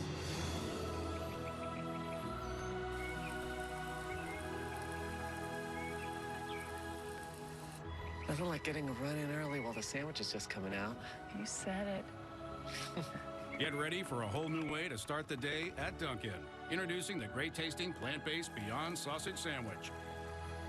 Only at Dunkin'. Last month, I had a health scare. Thankfully, I already knew where to get care. Honey, are you okay? Wentworth Douglas Hospital has the best emergency team. And because they're a full-service hospital, not just an ER, they can provide advanced treatment immediately. I wanted the best emergency care, so I said, take me to Wentworth Douglas. And that's where they saved my life.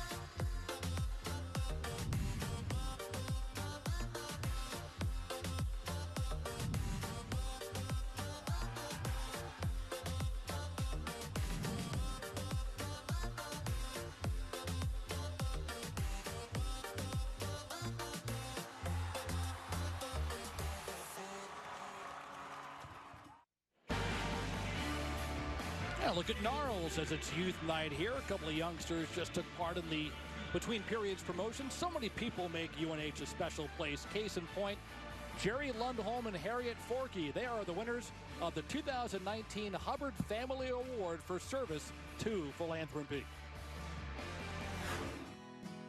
I always fondly say, and I fervently believe this, that Jerry and Harriet and Lundholms are part of the DNA of UNH. Yeah, they definitely breathe and live the University of New Hampshire. The Lundholm name, and Jerry and Harriet in particular, have carried on this great legacy that Carl started when Carl came here. I think Carl was the longest tenured athletic director in history at UNH. So I guess you could say it's spanned 65, 70 years. You got to go way back to when they were at the university. They were student athletes. I can only assume that he was a fabulous lacrosse player. I had the opportunity to ski with them a few times, and Jerry would probably kick my fanny right now on the ski hill. I mean, he's a great athlete. She might have even been a stronger athlete than Jerry, but Jerry would probably be mad if I said that. They're very understated people, very classy and understated in how they approach things. I mean, Jerry is very diplomatic and soft-spoken, if you would. Harriet's a force. She was certainly a force when it comes to Title IX advocacy. She questioned me extensively about my view of Title IX and about my commitment to women's athletics and women's sport in general. And I got the message loud and clear. And I've always been committed to Title IX, and the fact is that we've gone on to have a great relationship. And I know she's awfully proud of our women's programs at UNH and what we've accomplished. Well, they've been very generous with us. I mean, that goes unsaid. That you know, they have not just contributed time; they've contributed resource to us. They've always been there for me. They've always taken interest in what we've needed to do and helped us do it. I felt that we really gelled and became good friends when we did the sports gallery. The Athletic Sports Gallery at UNH is the history of every single athletic team in the history of UNH athletics. I think it's pretty impactful. I mean, it's interesting. A lot of the freshmen, when they come into the building, get familiar with the building, and you'll see them go up and down the hallways and look at it, and they get a kick out of the uniforms. And most gratifying is if you come in this building on a football weekend, a basketball, volleyball, any type of athletic endeavor, we have families all up and down this hallway looking at their aunts and uncles and grandparents. If it wasn't Jerry Lundholm's leadership, this would have never come to fruition. Right. It took us 10 years, and we stayed with it. And I'm so thankful we did. And it has just been a wonderful addition. And there are so few departments in the nation that has a pictorial history like that it's just an unbelievable endeavor that they accomplished. They seem to be part of the heartbeat of the university, whether it's at the theater or maybe the president has a special function. In the 50s reunion that they did, that was incredible. That was the ultimate, I think, of their major feats at the university. They have an aura about them that is just so intense, but so deep and generous. They love the university to such a point, I don't think you could ask them to do anything and they would say no. As I said, they bleed blue, and God bless them. Jerry and Harriet are living embodiments of what we stand for, and we take that seriously. So I couldn't be more happy that they're receiving this prestigious award. I don't think there's anybody better suited for it.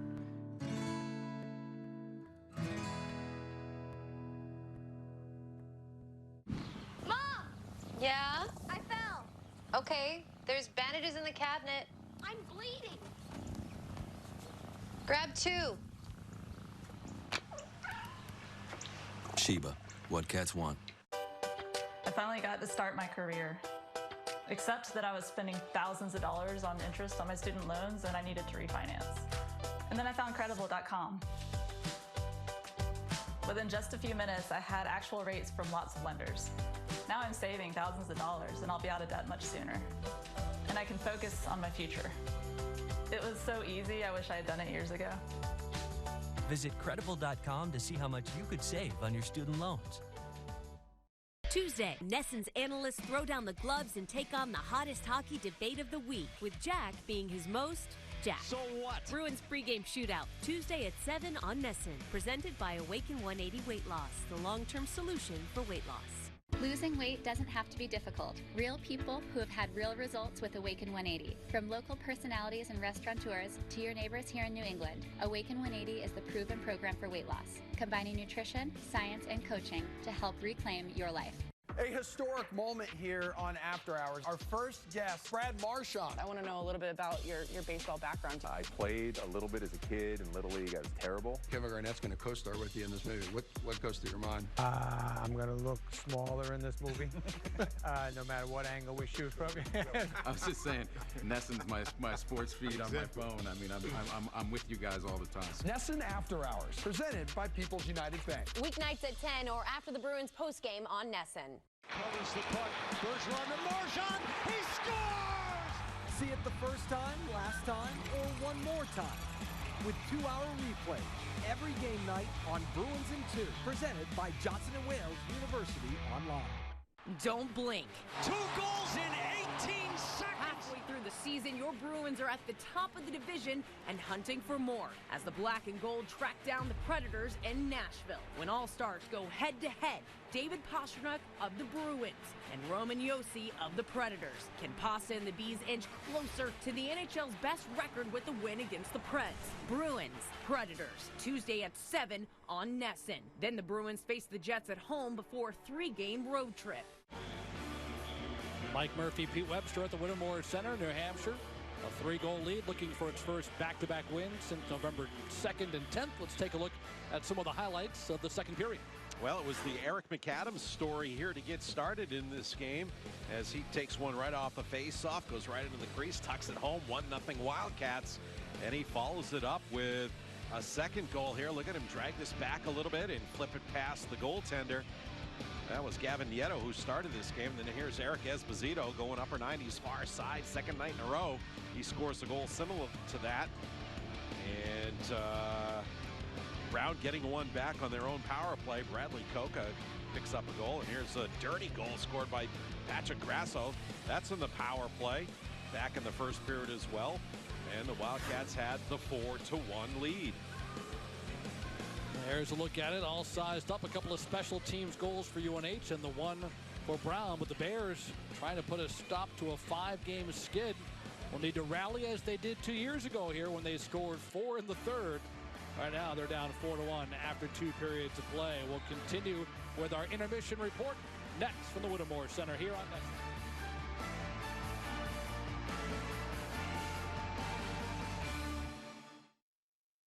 One of the region's largest family-owned energy providers, Eastern Propane and Oil knows a thing or two about family and keeping your family warm. With deep roots in New England since 1932, we're proud to not only offer exceptional service and reliable delivery, but support the communities where we live and work. You can rest assured knowing that when you need Eastern the most, we will be there. Eastern Propane and Oil, we're in your neighborhood. Hockey's championship games have been remarkable. There's a lot of energy in the city. Kids want to play hockey. The quality of our conference is elite. You want to play against the best. That's what makes this league great, and you want those challenges. It's hard to win a championship. You have to have good players. You have to be playing well at the right time. You have a little luck. And then when you win, just see your players enjoy that. That's the most rewarding experience going. What motivates us at Casella? I want to help our customers recycle as much as possible. Because I care about the environment and how our company impacts our towns. And at Casella Organics, we find new uses for all sorts of materials. It's hard work. But I'm helping people every day. And that makes me feel like part of the community. A community I care about. So I do everything I can to sustain the resources of our environment. Casella, dependable, caring people, part of your community.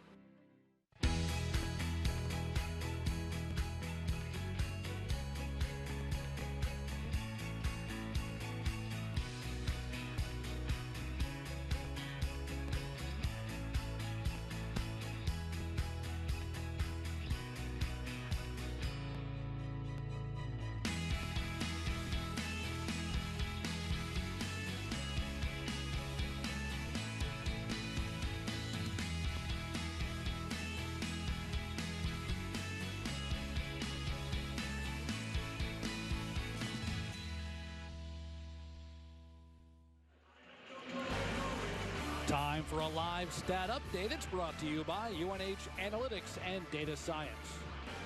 Well, yeah, we're still at 4-1. The Wildcats over the Brown Bears, but look at the shots, 32-16 for the Wildcats. They went 17 shots on net in that second period. Been very effective on the face-off as well, winning 27 out of 49. And the Wildcats, you know, a critical thing too, we haven't mentioned tonight or this weekend, the Wildcats staying out of the penalty box for the most part. Just 2 minor penalties here tonight. Let's find out what Natalie Norrie heard from the Brown coaches about adjustments heading into the third period. Natalie. Thanks, Mike. I just talked to Brown head coach Whitted. He said we need to play with a little more consistency. We got way too loose during that second period. So we need to tighten up going into the third. But, you know, we came back 2 years ago here in 2018 when it was a 4-goal game. He said, so anything can happen. We just got to keep plugging away and find a way to execute. Back to you. Thank you, Natalie. What's the old saying? Those who forget history doomed to repeat it. Well, Brown knows history and hopes to repeat it. This is what happened 2 years ago when these teams squared off here at the Whittemore Center. Yeah, look at that. 4 goals by the Wildcats in the first and second period. And ironically, they were scored by players that are all on this team 2 years later. But look what Brown did in the third period. 1, 2, 3, 4. Brett Bodwin, the first line center, or the second line center for Brown here tonight, with the game-tying goal with 1:32 left in the third period to tie it up at 4-all. That's why you never leave a game early. Plenty of time remaining in this one. Gabriel Vinyl on in relief of Gavin Nieto, 23 saves, and Ty Taylor trying to improve his record to 5-0 in the sophomore campaign. He has 15 saves through 2 periods. It's funny you just mentioned that, never leave early. I just had to text some friends and say, why are you leaving? You know, that football game, the pigskin game, I guess, is drawing them out. Well, hopefully the Wildcats will be able to close this thing out, but you know Brown might have gotten a little earful of, hey, what happened 2 years ago, so don't quit. That kind of pep talk there in between periods. Anthony Wise poke checks it away from Taylor. Taylor sends it beyond Wise. Gildon will use the end boards to move it to the near side. Kelleher engaged with Dodd. Wise, our guest after the second period, moved it ahead. And it's Cruikshank out of the zone. Rink wide to Kelleher. Kelleher across the clean sheet. Drops it back to Cruikshank. Cruikshank on his forehand. Getting a stick in there at the last instance was Jatari. The shot wide. Gildon quickly on the rebound. He'll pull it back.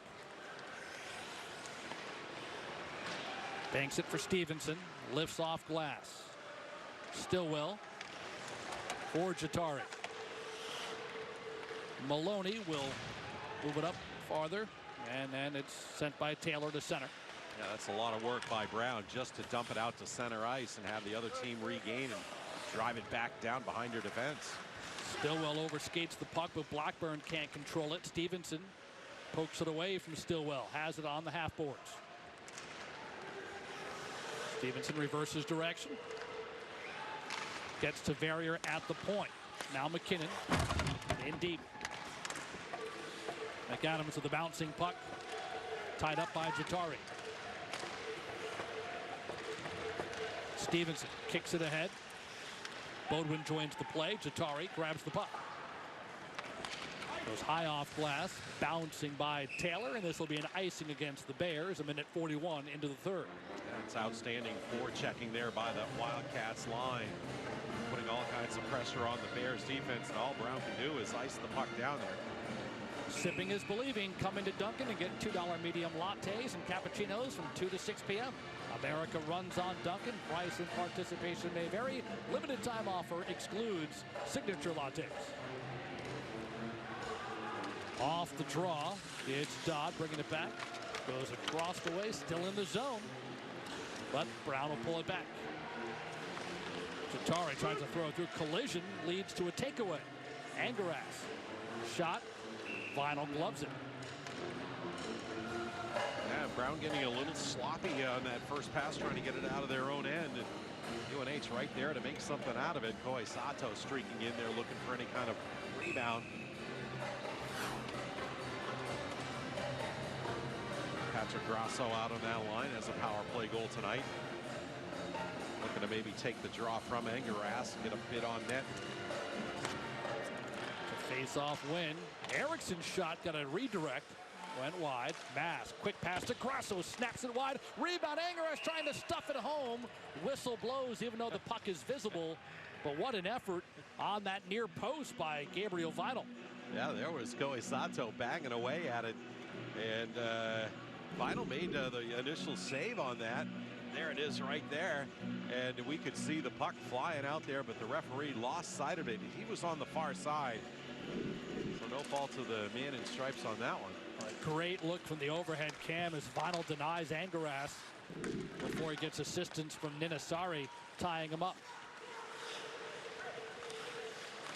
Bears into the zone, but not for long. Kelly Erickson up but not out. Good work. As turning it around to keep in the zone was Alec Meir. Meir just returning from injury for a Brown team that has been depleted or out without two of their top players, Chris Berger and Tristan Crozier, two top line players out with injury. It's Burston around Cipollone. Stops at the goal line. Mass forces him back up the boards, and then Cipollone able to send out. It's Crossman moving along the dasher in the far boards. Look out. He took a shot from Esposito as he looked to enter.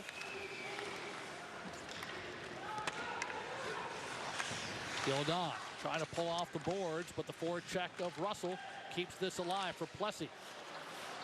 Weber will backhand it to the point. Crossman, a delayed penalty coming up against New Hampshire. So hopping off the bench, Maloney to be the extra skater just in time for Mass to touch it. And UNH, leading by 3, will have to kill off a penalty.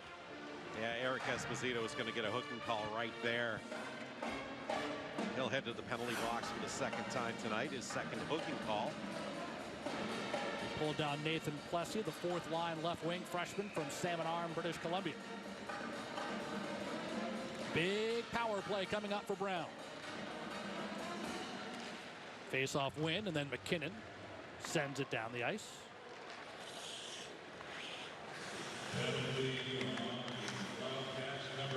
So it's Stillwell looking to maneuver up ice. Gain some speed through the neutral zone. Ryan Barrier winds it through, not out. And now we're going to have a penalty called. So it took about 24 seconds before Brown squanders its power play on a cross check by Stillwell. Yeah, Tony Stillwell getting in down deep. There's the cross check right there. Down at the bottom of our screen. I don't know why Stillwell is taking a penalty like that one. That one's going to that's going to disappoint his head coach. And so they had the opportunity in the power play, and you get a defenseman that far down in the zone, just taking down a player who's really not playing the puck. It's really of no danger to you. Well, here we go in 4-on-4. Still the big ice sheet, even more wide open with the matching penalties at the moment. Bouncing puck center zone. Bodwin backhands it for Jalen. Jalen, who had 7 goals in November. Been a long dry spell for him. An ideal time to end that spell here with his team down 3. But it's Wise to Gildon. And Max looks as he moves up ice. Jalen behind him. Gildon carries into the zone. Forehand shot save. That one went high. Like hit the face mask. As Vinyl shakes it off. Jalen the other direction. Looking to feed Bodwin. Wise cuts him off. Jatari keeps it alive for Bodwin. Gildon breaks him up as he tried the crossover move. Angeras sends it to Wise. The Wildcat captain against the Brown captain, Jatari. Wise carries all the way behind. He finds McAdams for a shot. Save made as McAdams looking for his first career hat trick. Can't figure out Vinyl. Well, it's excellent work by the Wildcats. You start with the rush by Max Gildon. He carries it all the way down deep. Then Anthony Wise making a good play coming out of his own end, going all the way around the back of the goal. And then the Wildcats get a tremendous bid there right on net. Well, the goaltender, Gabriel Vinyl, making another excellent save. Off Off the face-off, here come the Bears. 2-on-2 situation. Pass comes in front, intended for Maloney. Blackburn got a stick in the passing lane. It was a 2-on-2 burst and try to center for Maloney. He was denied. Look out, right in your living room comes Benton Mass and Colin Burston.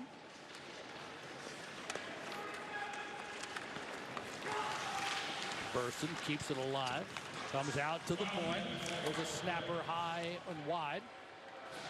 And it goes out of play. So the whistle brings a stoppage, but as you can see, it's now a Unitil power play, Unitil Energy for Life. Very abbreviated, only 19 seconds. There's Jeff Giuliano earlier. Natalie Norrie caught up with the Wildcat assistant coach. Natalie. Thanks, Mike. Yeah, during this last intermission, I spoke to UNH assistant coach Jeff Giuliano as well. He said, yeah, we've struggled in the third period this season, but last night with Yale, our third period was actually our best, and it was because of good puck management, so we need that tonight. Overall, he's impressed with how the team has capitalized on their chances. He said the power play is going well, but the PK still needs a little work, and that's something they had talked about in the locker room during this last intermission. Back to you. Thanks, Natalie. We'll see if this power play can strike in the limited time it has. Right now, they appear content to make one rush at it. It's Pearson. Crunched by Jalen. And just like that, Brown's back at full strength. But it's a 3-goal advantage for UNH 6 minutes in to the final period. Wildcat trying to sweep the weekend against their Ivy League opponents after beating Yale 4-1 last night. It's Kelleher, far wing across to a wide open Gildon. Gildon around Coca. Forced behind the net by Chris. Good stick battle. Crookshank, Pearson, now Mass. Actually, it's Wise. Shot blocked by Jalen. Wise gets it back. Deflection carries it behind the goal line. Crookshank, Gildon. He shoots into the chest. And Vinyl able to hang on. So time becoming a factor. But that young man has kept Brown in the game. It's UNH by 3 here on NESN.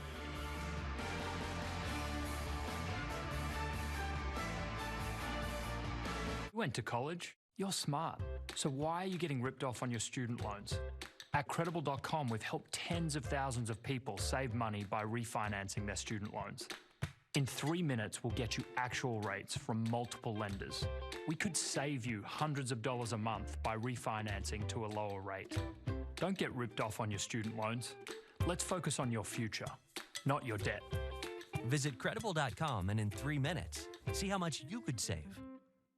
This is important news for members of the military who suffer from hearing loss or ringing in the ears, also known as tinnitus. If you or a loved one were issued these dual-ended combat earplugs and now have hearing loss or ringing in the ears, you may be eligible for a cash award and medical expenses from the earplug manufacturer. If you or a loved one were issued the dual-ended combat earplugs and now have hearing loss or ringing in the ears, call the law offices of Davis & Crump right now. Operators are standing by. Brendan Whittet, the head coach of the Brown Bears in his 11th season as the head man, and we've referenced our conversation with him earlier this week. He spoke glowingly of Mike Sousa, whom he got started in his coaching career back in 2011. He said one thing that stood out about Coach Sousa right away, his listening ability. Didn't matter who it was talking to him, he always listened to what you were saying, which is different than Pete and me. But we're glad you're listening there at home. Coach Whittet, Coach Sousa, very close relationship, as Mike Sousa spoke very highly of the man who got him started on the path to be the head coach of his alma mater, each team coaching the school where they once starred. 4-1 Wildcats, third period. Bangaras finds Grasso, broken up thanks to Quisenberry. And Mir was still in the zone, so that's an offside.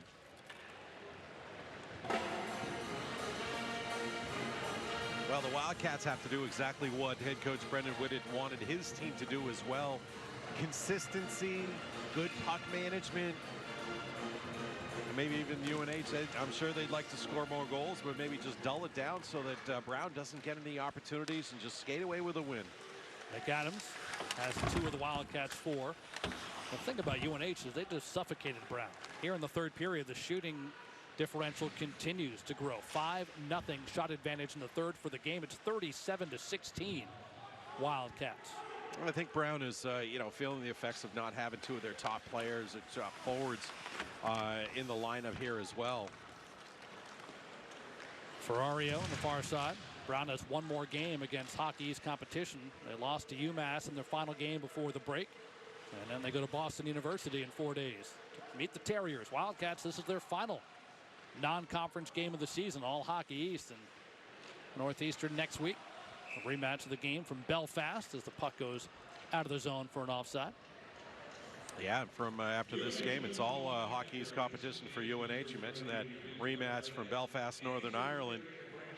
That was the Northeastern home game, as we see common opponents by both of these clubs here. Bentley, Dartmouth, Brown, UNH having the better of it with a 2-1 record against those three schools. Yeah, the Atlantic Hockey League showing ever improving as Bentley able to get a win against each of these teams. We saw how good Army West Point is in their win against the Wildcats on Sunday. Yeah, UNH 0-2 against Atlantic Hockey this year. Army broke into the national rankings courtesy of that win. Lucas Herman jousting for the puck. What UNH needs to do is play as well on the road as they've done here at the Whittemore Center, where they've only lost once and are looking to pick up their second win of the weekend. First back-to-back wins since November if they can pull it off. It's Gildon turning, firing, tipped wide by Lucas Herman standing out in front of Vinyl. We're going to backhands it in front. Here comes Gildon. He shoots another save. Vinyl rebound, backhand save as Herman had the opportunity, and Jalen will send it out. Other side, it's Ty Taylor denying Coca, who is bidding for his second. Now Taylor has lost his stick in the process, so Ty is watching play at center ice without his stick.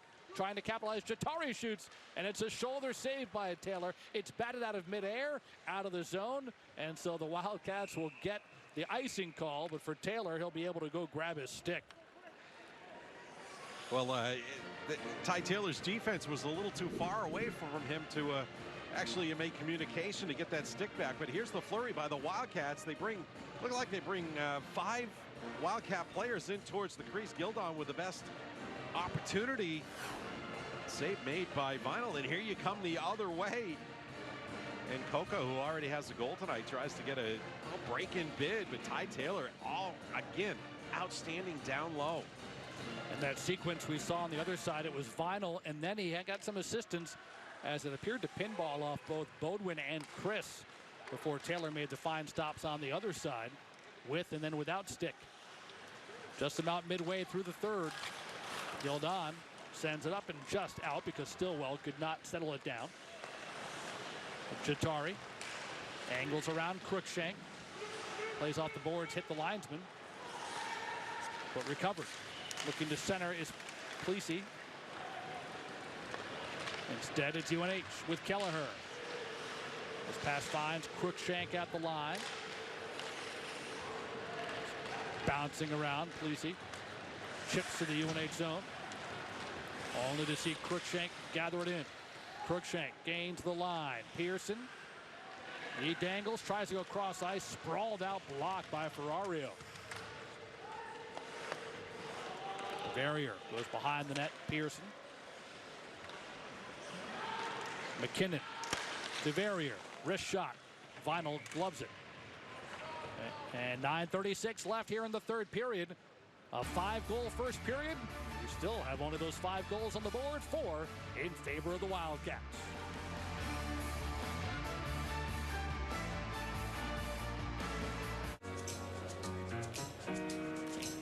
These are the moments that bring us to our feet. The anticipation, the tradition, the foul ball,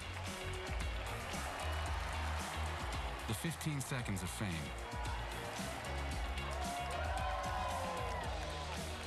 the big catch, the game-winning home run. But the most important moment happens when we all stand together. Join us as we stand up to show our support for loved ones affected by cancer. Visit standuptocancer.org/MLB. Stand up with us. Stand up with us. Stand up with us. Stand up with us.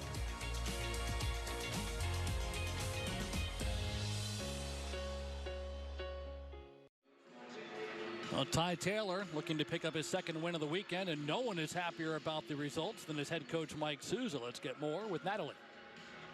Thanks, Mike. Yeah, it was right by the UNH bench when Ty had to make that save. As you said, Pete, earlier, the UNH defense was a little too far up for them, so he had to kind of come out on his own. But I could hear the satisfaction in Coach Souza as he said, let's go, Ty, attaboy. That's what I'm talking about. So you can tell the vibe on the bench is really good tonight. Coach Souza is happy, and the team is happy. Everything's going well. Back to you.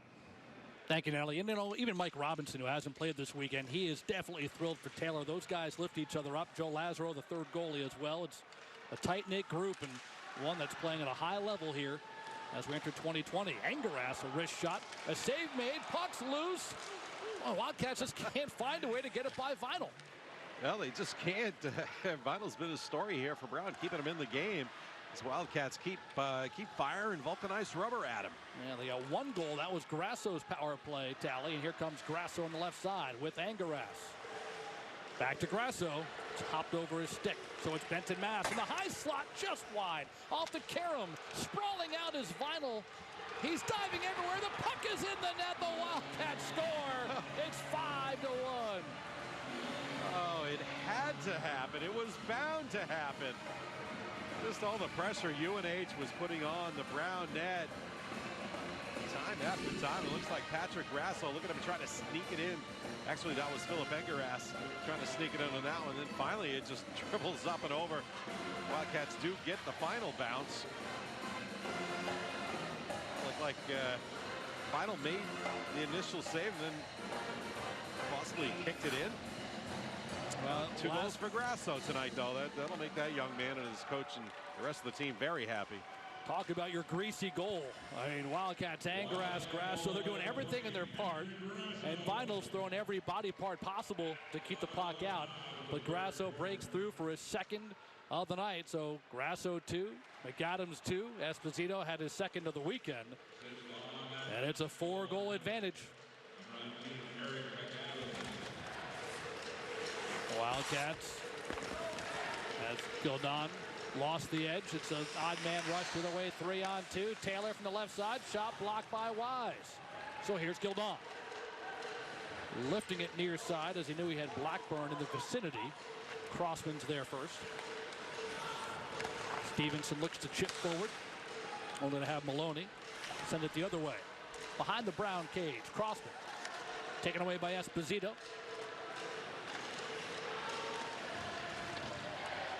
Blackburn tied up by Crossman as Stevenson gathers it in. Going around Chris. Blackburn will take it. Hand it right back to Stevenson. Turns and fires. And the glove to side. Vinyl will hang on with 7:41 remaining. Now the Wildcats now have over 40 shots tonight. I believe that'll be credited for the 42nd shot. First time the Wildcats have had over 40 shots since February 5th, 2019. Scored 44 shots on the Maine Black Bears. Been a very good offensive effort here by the Wildcats. Second multi-goal game of the season for Grasso. He had 2 goals against Dartmouth in the overtime win on November 2nd. Assists have been posted on that goal. Angaras and Mass get the helpers. The only Brown goal scorer looking for more as charging in from the right side was Coca, only to see Ty Taylor deny again. Well, it's interesting. All 5 goals by the Wildcats have come from right wingers here tonight. 2 by Grasso, 2 by McAdams to start the game, 1 by Eric Esposito. It's been a right wing kind of game. And that means you're getting depth scoring, multiple lines contributing on the score sheet. Herman. Ferrier just shovels it along to McKinnon. Esposito through neutral. Angles left. Enters. Gives to Herman. Moves it across for McKinnon. They'll tap it out of the reach of Jalen. Absorbs the check from Jalen. Still possesses. McKinnon behind. Stillwell goes down. There's a chance for a short side bid from Herman. Vinyl says no and hangs on. Yeah, Will McKinnon going down to the offense again. He actually looked back to dish the puck back to the point and saw a teammate there. He said, "Nah, I think I want to carry it down lower and try to create a point for myself."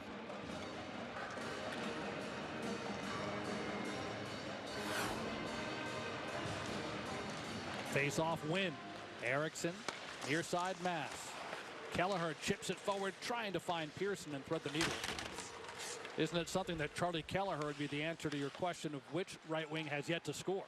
As Grasso, McAdams, and Esposito have tallied. Kelleher certainly part of the scoring, as he had the assist on Grasso's first goal. 1 against 3. Numbers don't work in Russell's favor. Taken away from him. Mass. Cats spread it out. Cruikshank ahead for Kelleher. And Crossman stretches it out. Here's a slap shot as Gildon got in there at the last instant to take away the angle from Joachim Weber. Well, not to belabor the right wing thing, but the Bears goal scored by right wing Bradley Coca. So it's all 6 goals tonight scored by right wingers. This face off to the right of Ty Taylor. Quisenberry and Angaras will duel. Meir gets to it. Meir turns and fires wide. Yes, he's a right wing. Wise plays it behind to Gildon. Gildon, such a good stick handler. Great lead pass. Finds Angaras in the zone. He shoots, and a terrific final save. We didn't know who he was when the night started, but everyone, Brown fans, must be very intrigued by Gabriel Vinyl, and yet it's still the Wildcats. 5 goals. Patrick Grasso has 2, including that one to make the Wildcats lead 5-1.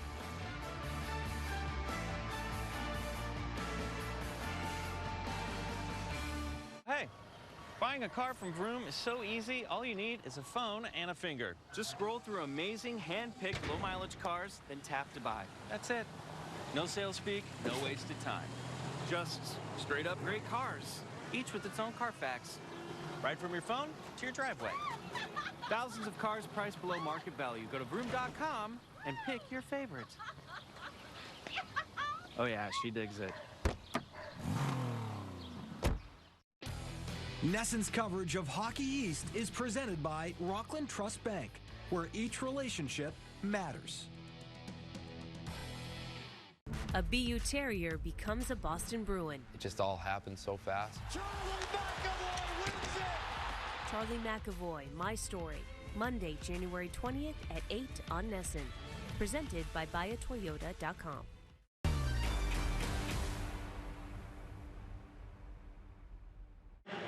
Wildcats are back home next Saturday. It's a 1-game weekend as Northeastern comes in for a 7 o'clock game. And certainly once it gets to league play, the schedule gets tougher and tougher. But for tonight, it's a 4-goal lead after UNH beat Yale 4-1 here at Taos Rink yesterday. Don trying to cross over against Gildon, unsuccessful. It's McAdams feeding Grasso. Grasso hits the brakes just as he enters. Dodd the check. Angaras behind the net. Whirls in front. Of course, McAdams in front of the cage. He has 2 goals. Grasso has tools, so a couple of chances for hat tricks as we go down the stretch. That puck goes all the way through. It was touched, so no icing. And final, we'll leave it for Stillwell.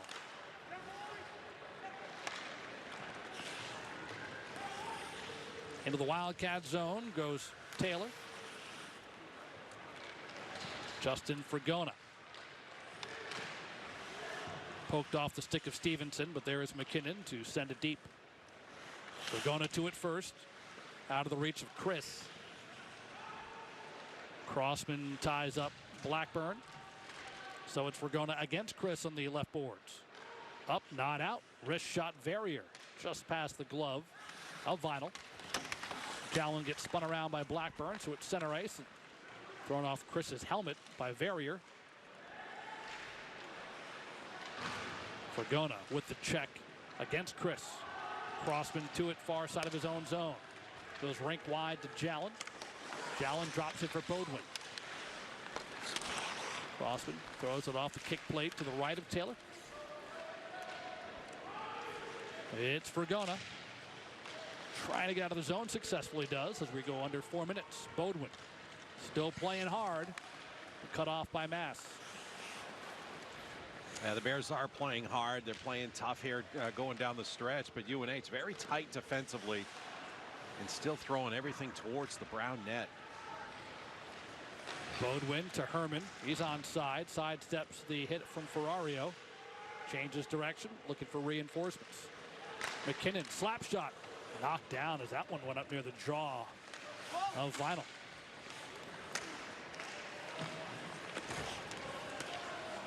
Herman carries up the boards, circles it around to Verrier. Esposito taps it towards the boards, up to Verrier again as the Cats has continued to tilt the ice onto Brown's side.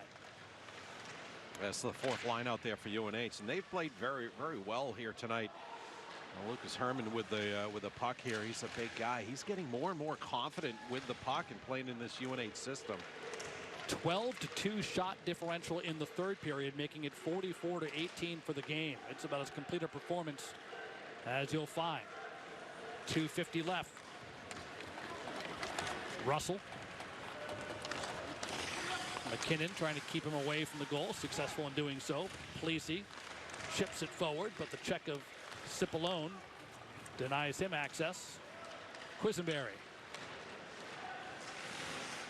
Yeah, they just put the 45th shot on the board for the Wildcats. That last one up high on Vinyl. That's a first time since 2014 the Wildcats have had 45 shots on net. They did it November 7th, 2014 against Michigan State. A little over 5 years. History-making weekend. Well, I would say that's history per se, but it's been a long time after Angus Crookshank last night made history, scoring just 9 seconds into the game. That really kick-started a great weekend. Uh-oh. We got some extracurriculars in the far corner. Plessis and McAdams. And you know Eric McAdams is not one to back down from anyone. Well, they got tangled over there coming down the left wing side. And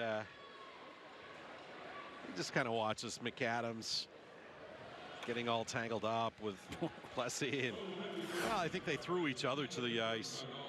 Will we have matching ones here? No, we're just going to have Eric McAdams sitting down in the bad boy box. Well, it's not often a guy can go straight from the penalty box to a player of the game interview, but that might be the case. Anyway, let's find out what's coming up for the Brown Bears. We talked about UNH having Northeastern next weekend, but here's a look at Brown. Still plenty of non-conference action for the Bears. Yeah, they've got a pair against Arizona State, so the team from the Sun Devil State are going to come out to Providence, Rhode Island to play next weekend after that midweek tilt against Boston University at the Agganis Arena. I think it's interesting, too, that Brown started off the year with 2 against Yale. Their travel partners got those 2 games out of the way. Well, I think we saw the penalty box door open for the Brown Bears. And Nathan Plessis is sitting in there, so it's going to end up being matching as they do take a look at it. They're going to see if there's anything extra. I think that's at the request of the Brown bench. But anything to delay it a little bit. Just a couple of boys getting a little rough down the stretch. They got tangled up, and I think Eric McAdams just had the leverage in the right place, and it looked like he really threw Plessis down to the ice. No injuries occurred, so I think they'll probably just stand at this 4-on-4. Referees are Walker Holton and Kevin Keenan. Yeah, I think we're just going to play out the stretch here. 1:58 left with 2 2-minute penalties. The referee saying, "No, I don't think there was anything there, coach."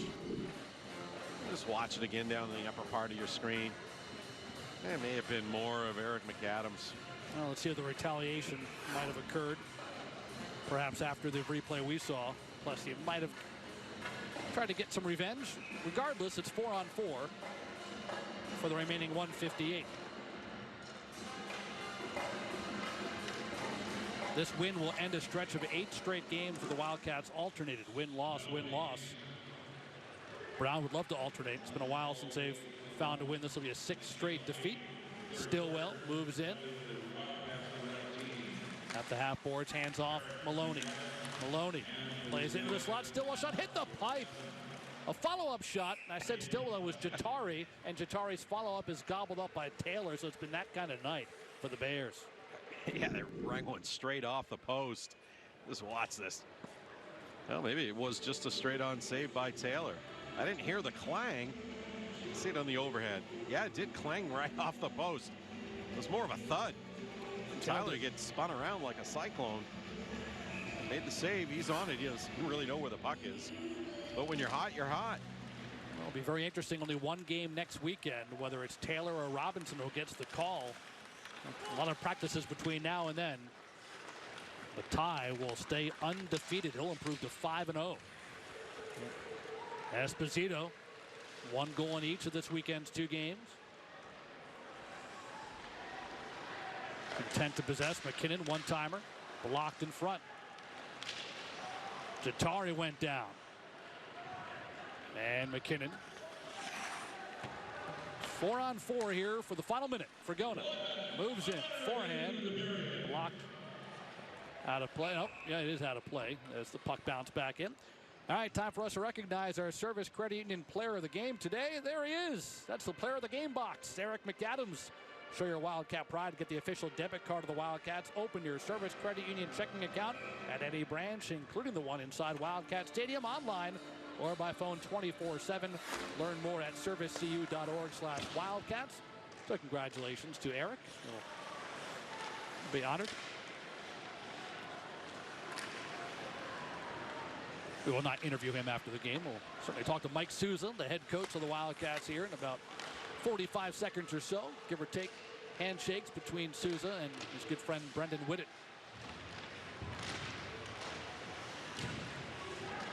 Under 30 seconds to play. If we have a player of the game, it's Eric McAdams. If we have a player for the weekend, the Wildcats would definitely look at Ty Taylor for his 2 performances against these Ivy teams.